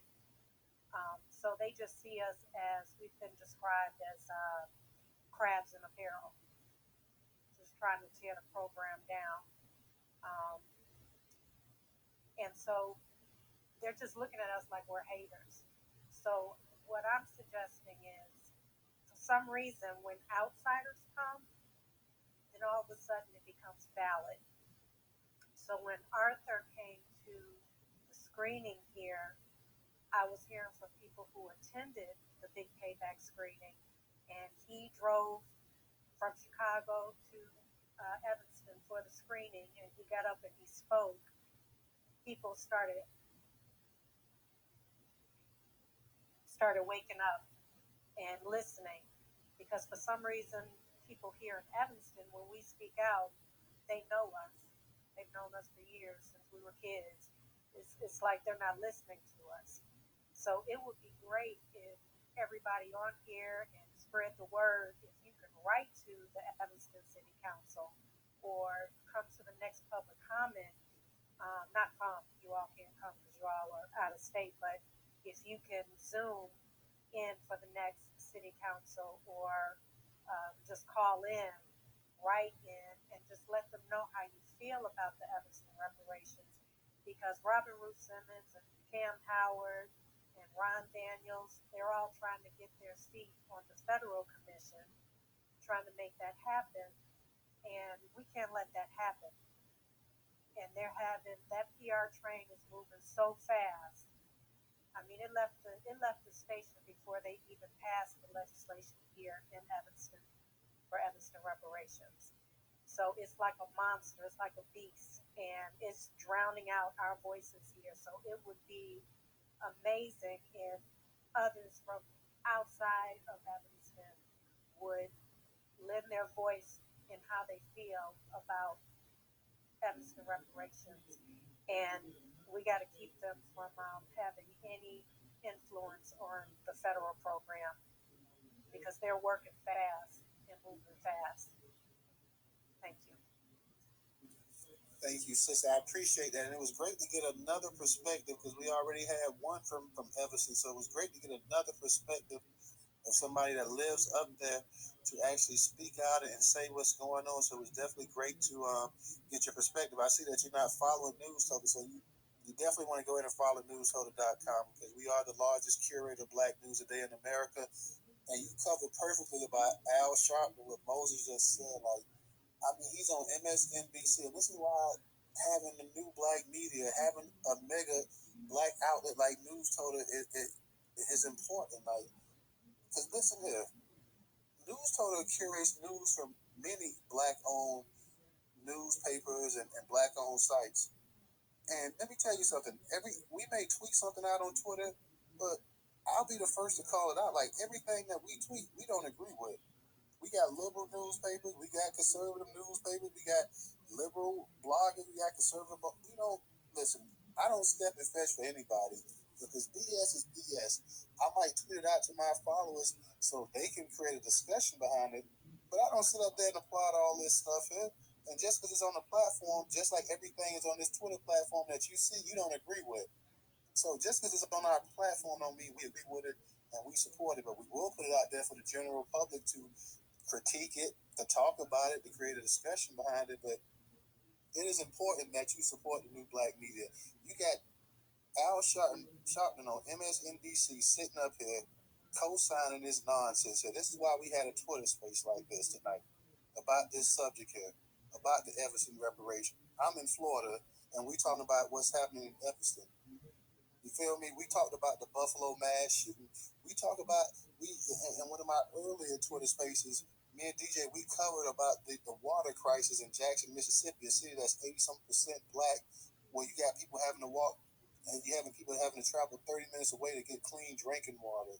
We cover issues that most of mainstream white America don't want to cover, and that even a lot of Black America don't cover.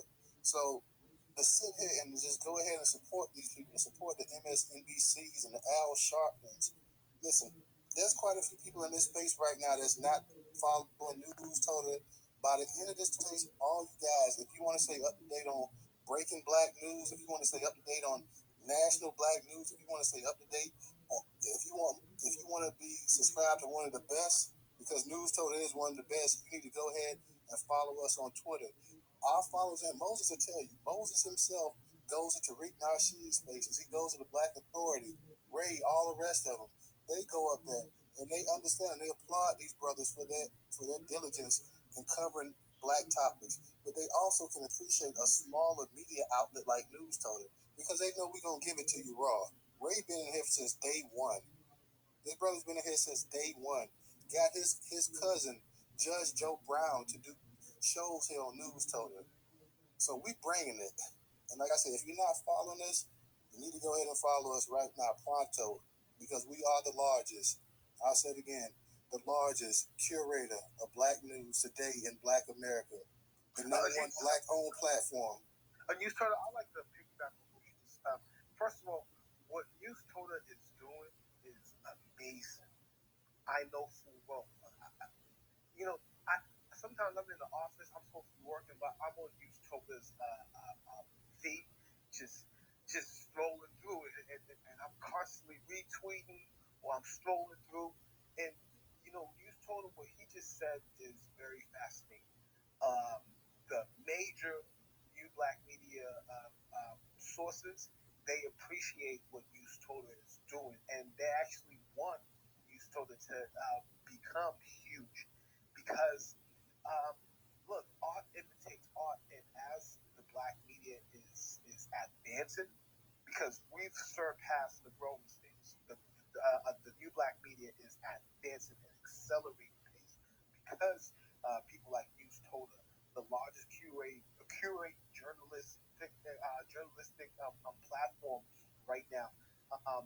They're doing an amazing job. And another thing I really like about Newstoter, for me, it's like reading the New York Times. It's it's not a black journalist platform that operates on a feeble, victimized stance. Newstoter gets their facts from left, right, center, what have you. They cover finance. They cover what's going on in the world, because everything we as foundational Black Americans, we need to be aware. We need to be fully aware of what's going on concerning Black Americans, what's going on in the world, because we have to be aware of how Newstoter is putting out um, um, the news. It's from a professional um, and easy to read, and also just a professional stance. You know, not to point fingers. I'm not going to say no names, but um, a lot of other black journalist platforms, I just can't read their stuff. It feels like I'm reading. It feels like a victimized a platform, whereas all the sources, every news is catered to. Oh, we're the victim, but we sort of. I kind of, since I'm an artist too, because we're all artists. Uh, I like what Newstoter is doing, and I try to my best to piggyback off that. So, uh, like myself, I only post things that make. I only post things. Look, we are narrating, okay, and I only narrate things that make us look great. So I'm constantly searching for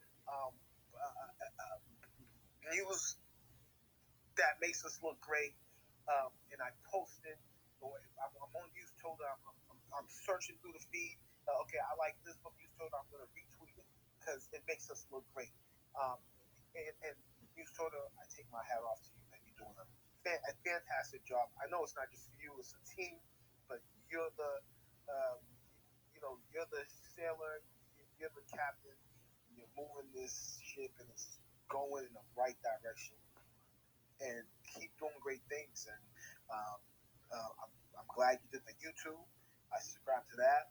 Um, Whatever's next, if it's Instagram, I'll download. I had to delete my Instagram. I'll download Instagram again and do it, because you're taking this beyond to the next level.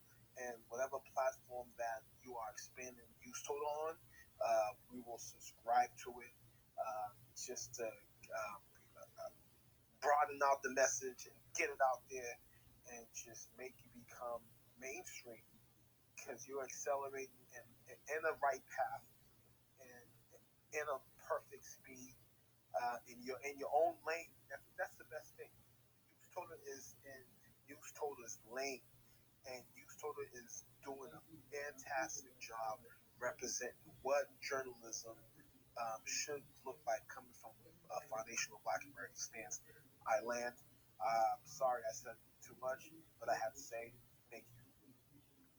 Thank you, brother. I appreciate that support. I definitely appreciate that support. And like I said, I appreciate everybody up in this space, everybody who comes to these Twitter spaces, everybody who likes, tweets, comments, everybody who supported this space. I definitely appreciate you guys. And like I said, we dropping content daily. Normally we drop 20-25 articles a day from Monday to Friday, and 10 to 15 on Saturday and Sunday. Today I was a little bit busy, so I didn't quite get to our 20, but I still got close enough. We'll make up for it tomorrow, trust me. But we're dropping content on a daily basis. Content that you're not going to find covered by CNN, Fox, ABC, CBS, even some of these black-owned websites that you guys love. Support news so that we are the largest black curator of content to date in America. Enough. I know you had your hand up. Go ahead. Oh, I don't have anything to say. I'm sorry. Oh, no problem. No problem. Shantae, I see you got your hand. I'm going to go Shantae, then I'm going to go Ray. Shantae. Yeah, I was trying to ask the lady, but I think that she probably dropped down, or she probably even. Nope, there you go. Miss Malika, you say that you stay in Evanston. Where's Evanston at? What state?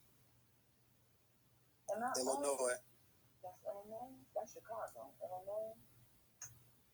And then not only that, she was speaking on that how what's his name?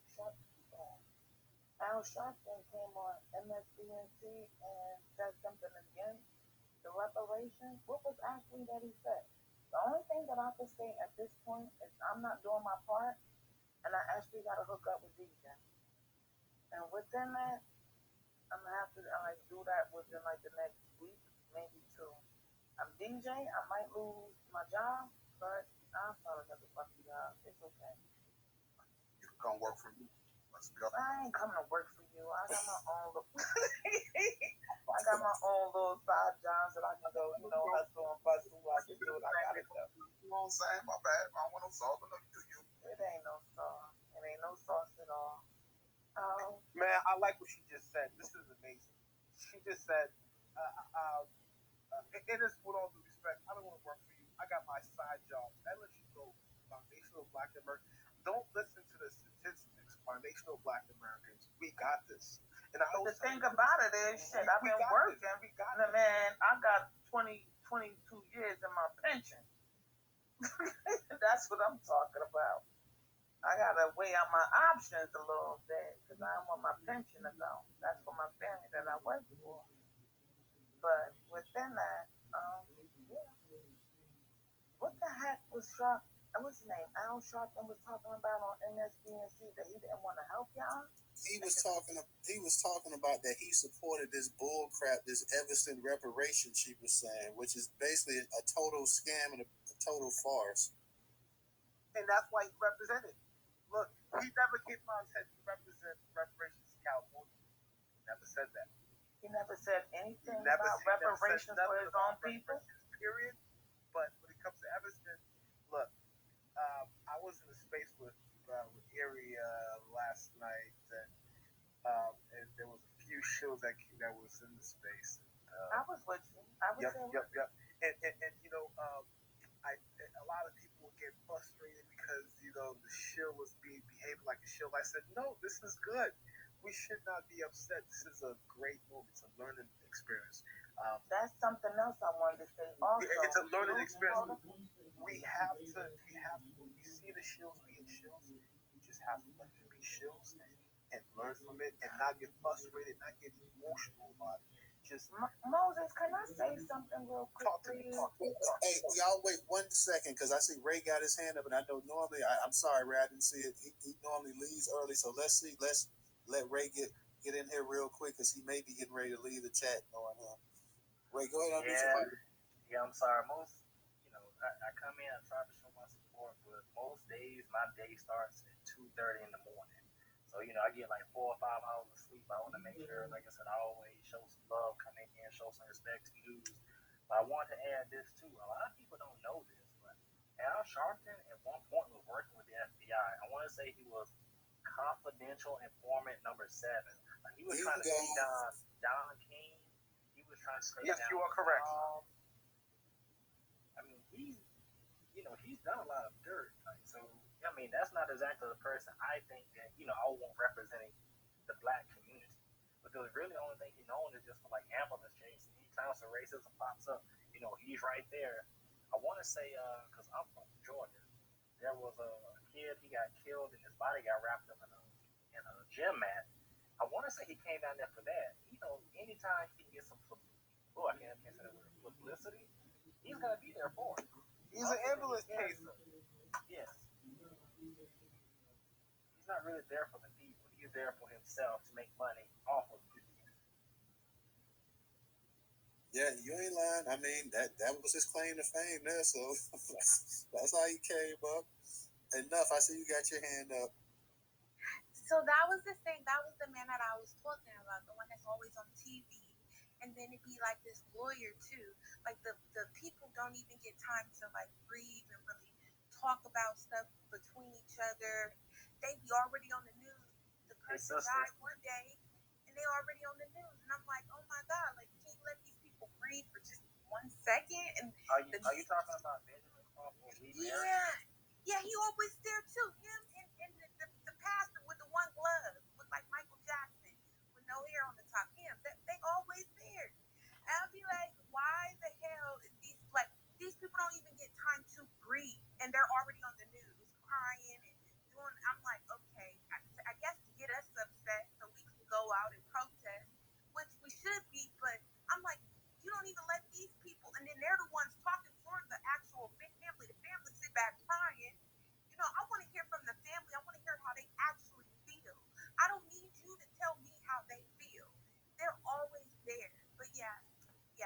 guy that I was talking about.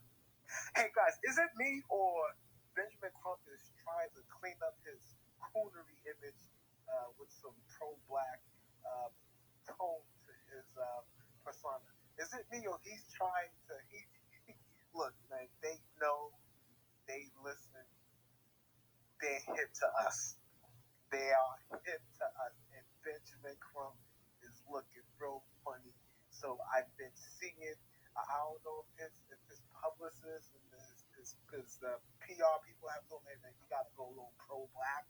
You got to start talking a little secure vibe tone, you know. So he's been trying to uh, clean his image, and it's funny because I'm laughing like, man, the black grassroots get W's, W's, W's because everyone is cornered and they have to succumb to us. No doubt, no doubt. Can I add on that real quick? Yeah, let's let Ray, because he may be getting ready to step out. So Ray, go ahead and add on. I believe it was Tariq Nasheed, and he was talking about how they have these people, like the Democratic high brass, they send people to come into these Twitter spaces, to go on Facebook, Twitter, Instagram, all those other places, and just honestly see what we're talking about. So yes, they are definitely in our face. They might not say anything, but they follow us very heavily. And they should, because they see the way the people are actually turning. So that's actually a smart move by them. Go and try to infiltrate. Go back and run back and tell what's happening. They see the analytics and they see how everything. They see the trends and everything in Black America. So that's pretty smart move by them. And I wanted to say one more thing about. I want to say it's either Lee Merritt or the other guy. I just said his name, but I already forgot it. These people, like they Lee Merritt and Benjamin Crump. Lee Merritt and Benjamin Crump, they will, like you said, they talk kind of pro-black, but then they get behind the scenes and they start talking with police and they start cutting all these deals and okay, we'll get you some money, but don't say nothing else about racism. We don't get you this money, that'll be it. That's not real justice. Yeah, I don't know about if you kill somebody, I don't want any money. I'm straight. I want justice. But like I said, that's just me. I can only speak for myself on that. And with that, I am going to say good night, family. I'll catch you guys next time. No doubt, Ray. We'll have a space tomorrow night. I don't know what it's about, but we'll see you then, brother. Okay, and remember like I said, I got Judge Joe on. I've been working with a couple of members of the Nation of Islam that they said they want to come on and talk about, group economics and all this stuff that we talk about want to do. So, I just started thinking, okay, well, why don't we reach out to the people that have a proven track record of doing it? That would make sense to me. And I just reached out to two people and they said, hey, if y'all want us, we'll be there. I said, perfect. So, like I said, tell them. Like I told you before, tell them they can DM me or let me DM them. So, because you know me, I like to, even with Judge Joe Brown, I like to hear it come out their mouth and confirm it for sure before I go ahead and create the space and say, well, so and so is going to be coming and we're going to be talking about this. So, okay. Just have the I tagged them. That's the thing, though. Like in that conversation, I tagged you, so hopefully, you guys can talk. But I mean, I can give you his name, and then you can reach out to him, or because, like I said, I'm not really tech savvy, so I thought tagging you would, engage you guys to start talking. But I guess it didn't. Yeah, we'll definitely we can definitely chop it up and see what's up, man. I like I said, that's a space I would like to talk about group economics and just see how we can go and build as a people on that. So that would definitely be a good space. Okay, well, I'm gonna say this now because I don't want to forget the brother that wants to come on. He said that he's available either next Thursday or Friday, and he goes by Malcolm Flex TV, MALCOLM Flex FLEX TV. Okay. Newstoter, I wanted to add something. I personally, if I'm not listening to Newstoter or any Secure Tribal or New Black Media tone spaces, I'm listening to financial spaces, stock market, stuff like that. Newstoter, you're advancing very fast, and I like that you're touching every topic from politics, finance, and all that stuff. If we're going to talk about group economics and finance, I think it would be great if you could link up with any financial people that are having spaces on Twitter where they're actually talking about investments, not quotes that people are posting on Twitter, not financial quotes. I'm talking about real investments. You can link up with these people and have a space. Man, that'll be an awesome space because a lot of us will come with our notepad, pen, and start taking notes.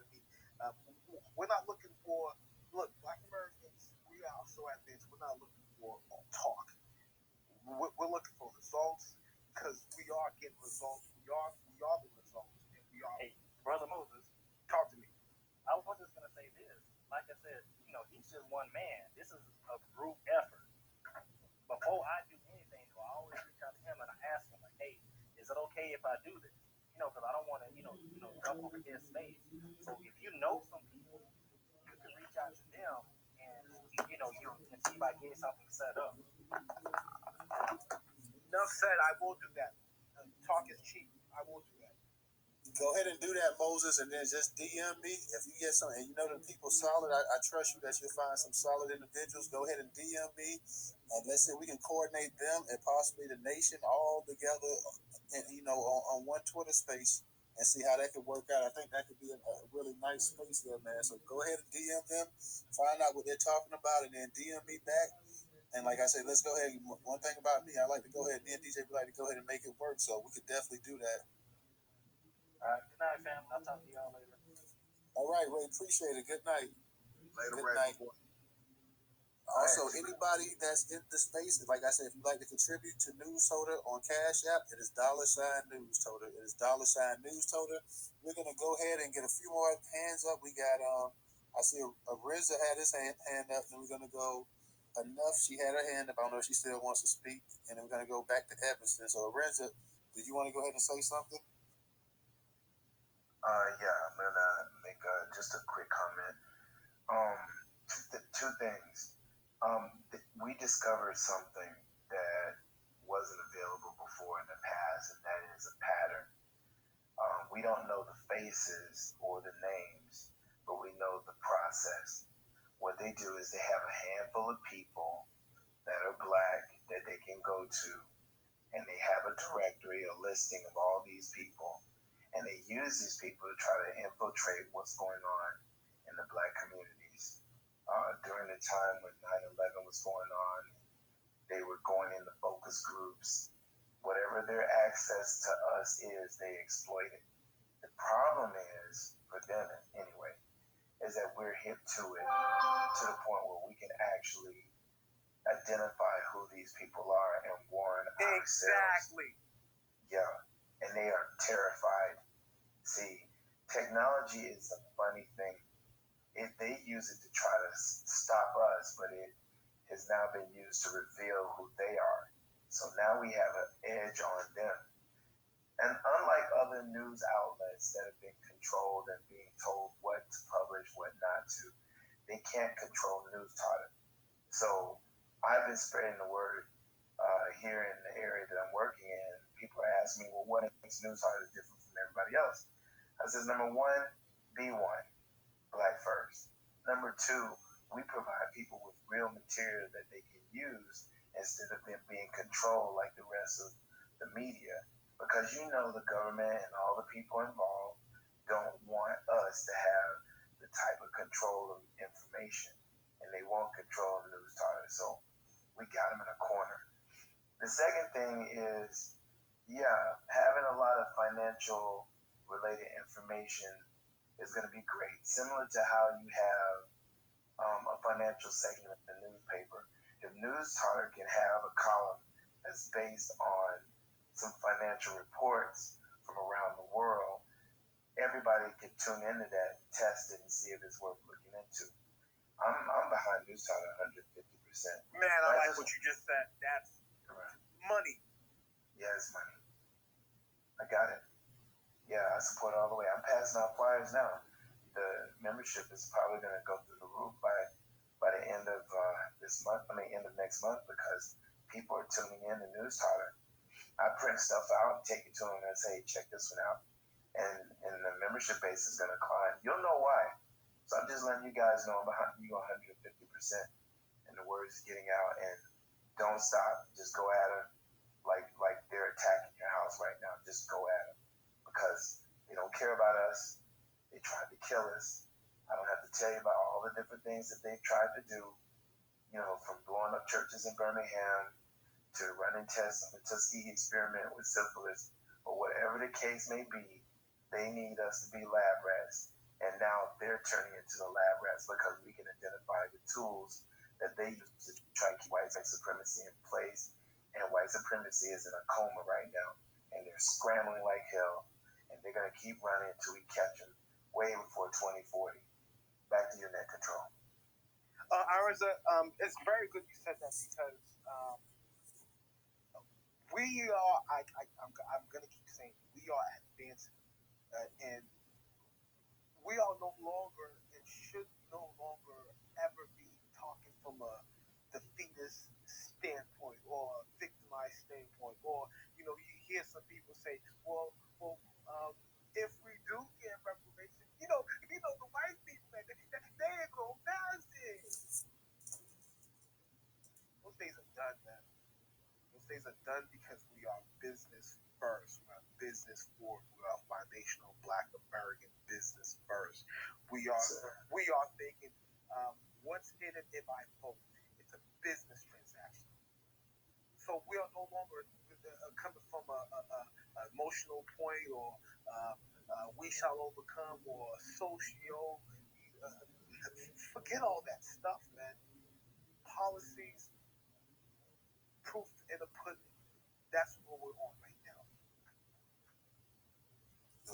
No doubt. I'm gonna let Enough and Evanston go ahead and close it out. So Enough, I know you had your hand up. Go ahead and unmute your mic.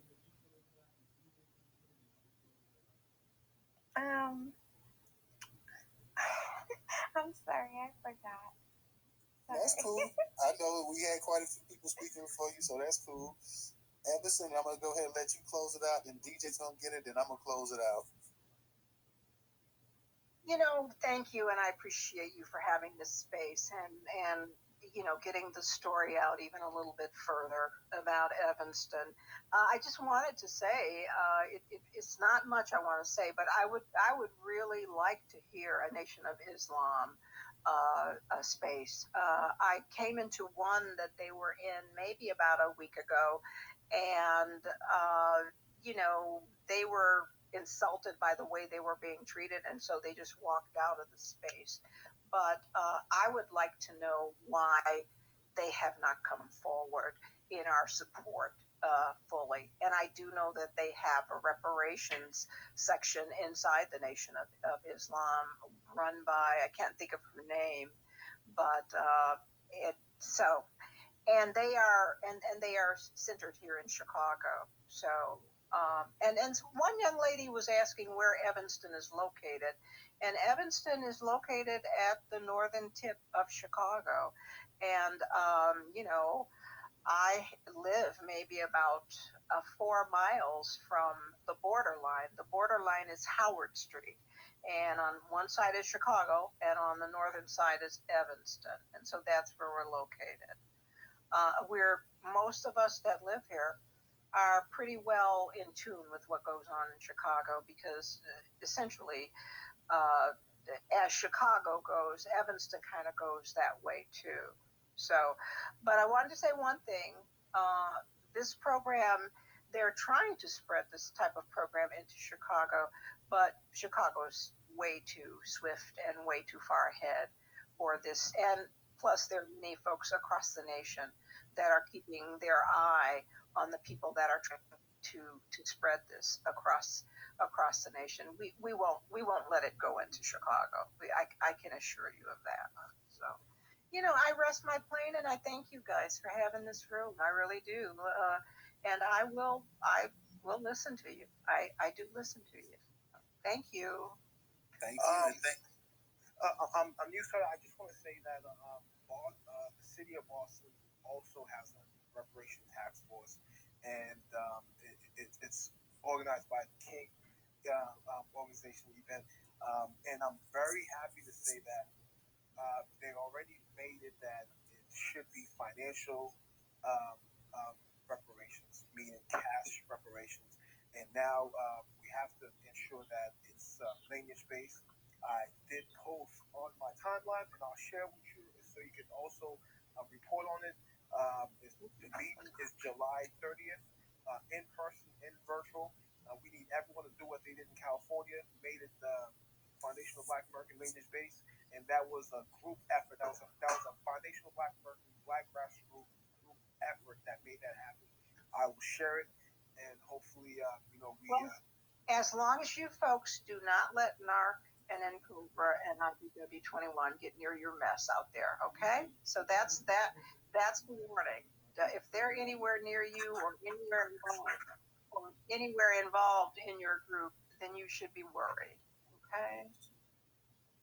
Absolutely correct. DJ, go ahead, and I'm gonna go ahead and let you get the last word before I go ahead and close it out. For sure. Hey, Miss Evanston, if you can, I'm not sure if the picture's all the way over to the far right of the jumbotron. You'll see where I posted the where it says Kite Productions Reparations AB 3121. So when we're talking about this grifted thing, right? So we got the reparations over here too in New Jersey. It's called A938. So with that being said, as you look at the picture right there on the right hand side, it's Pan African colors. You look down in the bottom of the flyer right there. You have all these organizations like the NJIST, which is the New Jersey Institute of Social Justice, the ACLU, all this is ain't nothing but some narking and cobra stuff. The last 7 years that I've been doing reparations under the HADL's moniker, I never heard of any of these organizations speak a lick about reparations. And not just speak about reparations, specifically speak on it towards Black Americans. You already know Juneteenth ain't got nothing to do with no African colors. Jokers up here in the Northeast Jersey, New York, Connecticut, PA. We're brainwashed up here as far as the Pan-African indoctrination. You look at some of those organizations that's right there, where it says 400 years of NJ.org, all these other stuff like kidsnottoprison.org. It ain't got nothing to do with reparations. That's just all some other stuff. So just to reiterate again, I saw the mayor of Newark, Roscoe Baraka. He turned his back on me when I stepped to him and said, hey, reparations should be lineage-based. Saw Cory Booker. He listened to me, gave him the information, was what it was from there. Saw another councilman, legislator, Donald Payne Jr. He listened to me. I walked with him for a minute. He was saying the only way we're going to get reparations is through HR 40. But hold on, sir.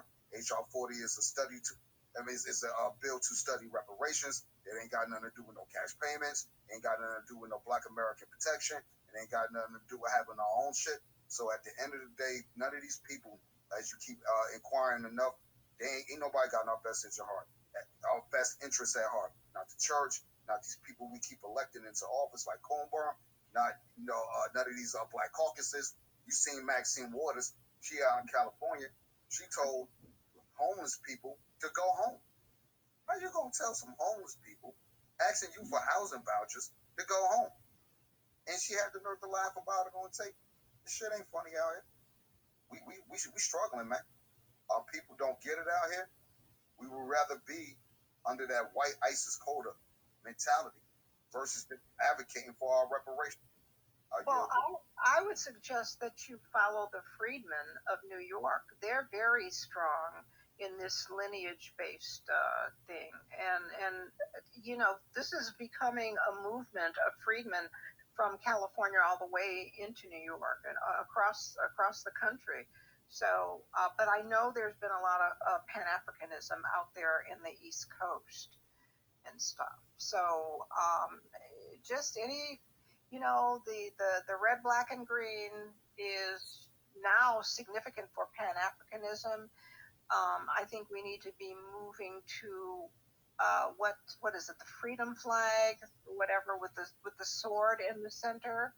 And as far as Juneteenth, we had a Caribbean woman leading our Juneteenth parade portion of this movement here in Evanston. So we're suffering just as much as everybody is across the nation with Juneteenth, as well as what else, the rest of this fake reparations. I work for a biotech company, and we had a meeting, and I had voiced my opinion about how they should represent Juneteenth to the fullest. They never did. And you know what? Sure enough, I presented to them what the Juneteenth flag is and facts about Juneteenth. And all over the office, Juneteenth flag, with the star in the middle, that flag is all over the office. It's in the conference room. People have meetings talking about $1 billion deals, and they have to look at the Juneteenth flag. And this all comes from you guys. This comes from us, the Black grassroots, pushing everything to the lexicon. Now I got billionaires looking at a Juneteenth flag all over the office. And I just want to take my hat off to all of you guys because you guys are on code pushing the message. It's in the lexicon. The mainstream media are forced to talk about our concerns. Kudos to everyone. No doubt, no doubt. I'm going to go ahead and close the space out here. Hey, Tyler, just let me piggyback off Miss Evanston 2 seconds, stop. So basically what I've been trying to tell a lot of folks from the tri-state area, this is what we need to do, and I'll try to be quick, Tyler, because I know you got to go. So here's the situation over here in the tri-state northeast area. A lot of our folks either moved away or passed away. And we had a mass migration of Black Americans that went from the north back down to the south already. So when we talk about our Black state of America over a Black majority state page, a lot of our folks is already in the south. So the ones that are here and left behind, we trying to obviously get them to move down south. I'm planning on getting up out of Jersey too, because it ain't nothing left up here but a sanctuary city. Other thing is too, again, to piggyback on those that are left up here, if you got somebody from New York, I don't know who down in the chat, other than the folks that I know up here on the regular, Jersey, Connecticut, Philly, obviously, we're the most connected states. So if you guys got some folks in there, tell them to get with me. I'll link them through all the New Jersey reparations, the New York stuff. You could get with brother Tony Blunt. You could get with brother Divine from Brooklyn. And just to piggyback off of that, what I've been trying to explain to them, but I guess I got to go a little bit harder. But everybody's doing their own thing. So my argument is to them, hey, look, we need to have not only our separate state commission, reparations, task force, whatever it be, we need to have a trilateral commission just right here in the tri-state area of New York, Jersey, Connecticut, whatever, reparations. And so because our peoples don't move around. So and then you think about 9/11, all the folks that moved out of New York since then, the recession hit, a lot of folks moved out then, about say like 2015 to right now, you had a lot of more folks move, and I ain't even gonna say Black folks, just people in general that I've been meeting, white, Black, and yellow alike, have been moving out of New York City. They got heritage, lineage there, but cannot afford to live there anymore. So this is the argument. If you guys know anybody from the tri-state area, tell them to holler at me. You can hit me on my SEG1 page, SEGWON, and I'll link you to the details. And that's all I can say from there. But yeah, we need a trilateral commission. Maybe that's what Evanston need to do. Get with Chicago and everybody else, and hit the neighboring Ohio and all this other stuff, and Kansas, and find some other state to connect to that you're close to, and form a trilateral commission, and that we'll be a squad like that. You know what I mean? Yeah.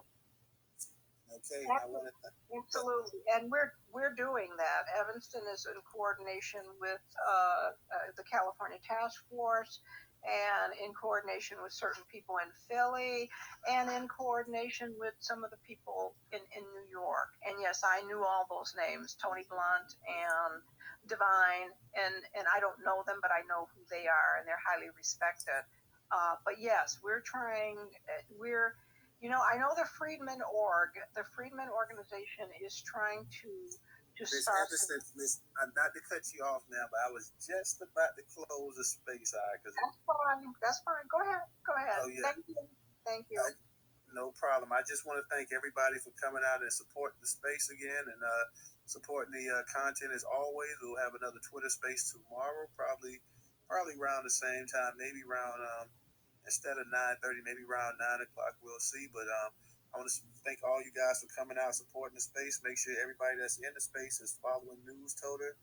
You can also, our YouTube channel is in the Jumbotron as well as a newsletter. You can click that link and it'll take you to a newsletter that's also in the Jumbotron. So we need to get more people subscribed to the newsletter as well. I want to thank all you guys for coming out. Also, like I say, I forgot to put our Facebook group in the actual Jumbotron, but we'll do that tomorrow night. We're going to be holding spaces this week. So make sure you guys come out, continue to keep supporting us. Support us if you can on Cash App. That's $Newstoter. New Black Media, any donation, any contribution helps. And that's $Newstoter. We will see you guys tomorrow night. And once again, I appreciate you. We'll have a active day of putting out news content as well. So if you're on Twitter, you will run across our content. I can promise you that much. So you guys have a good night, and we will see you tomorrow. These reparations, though.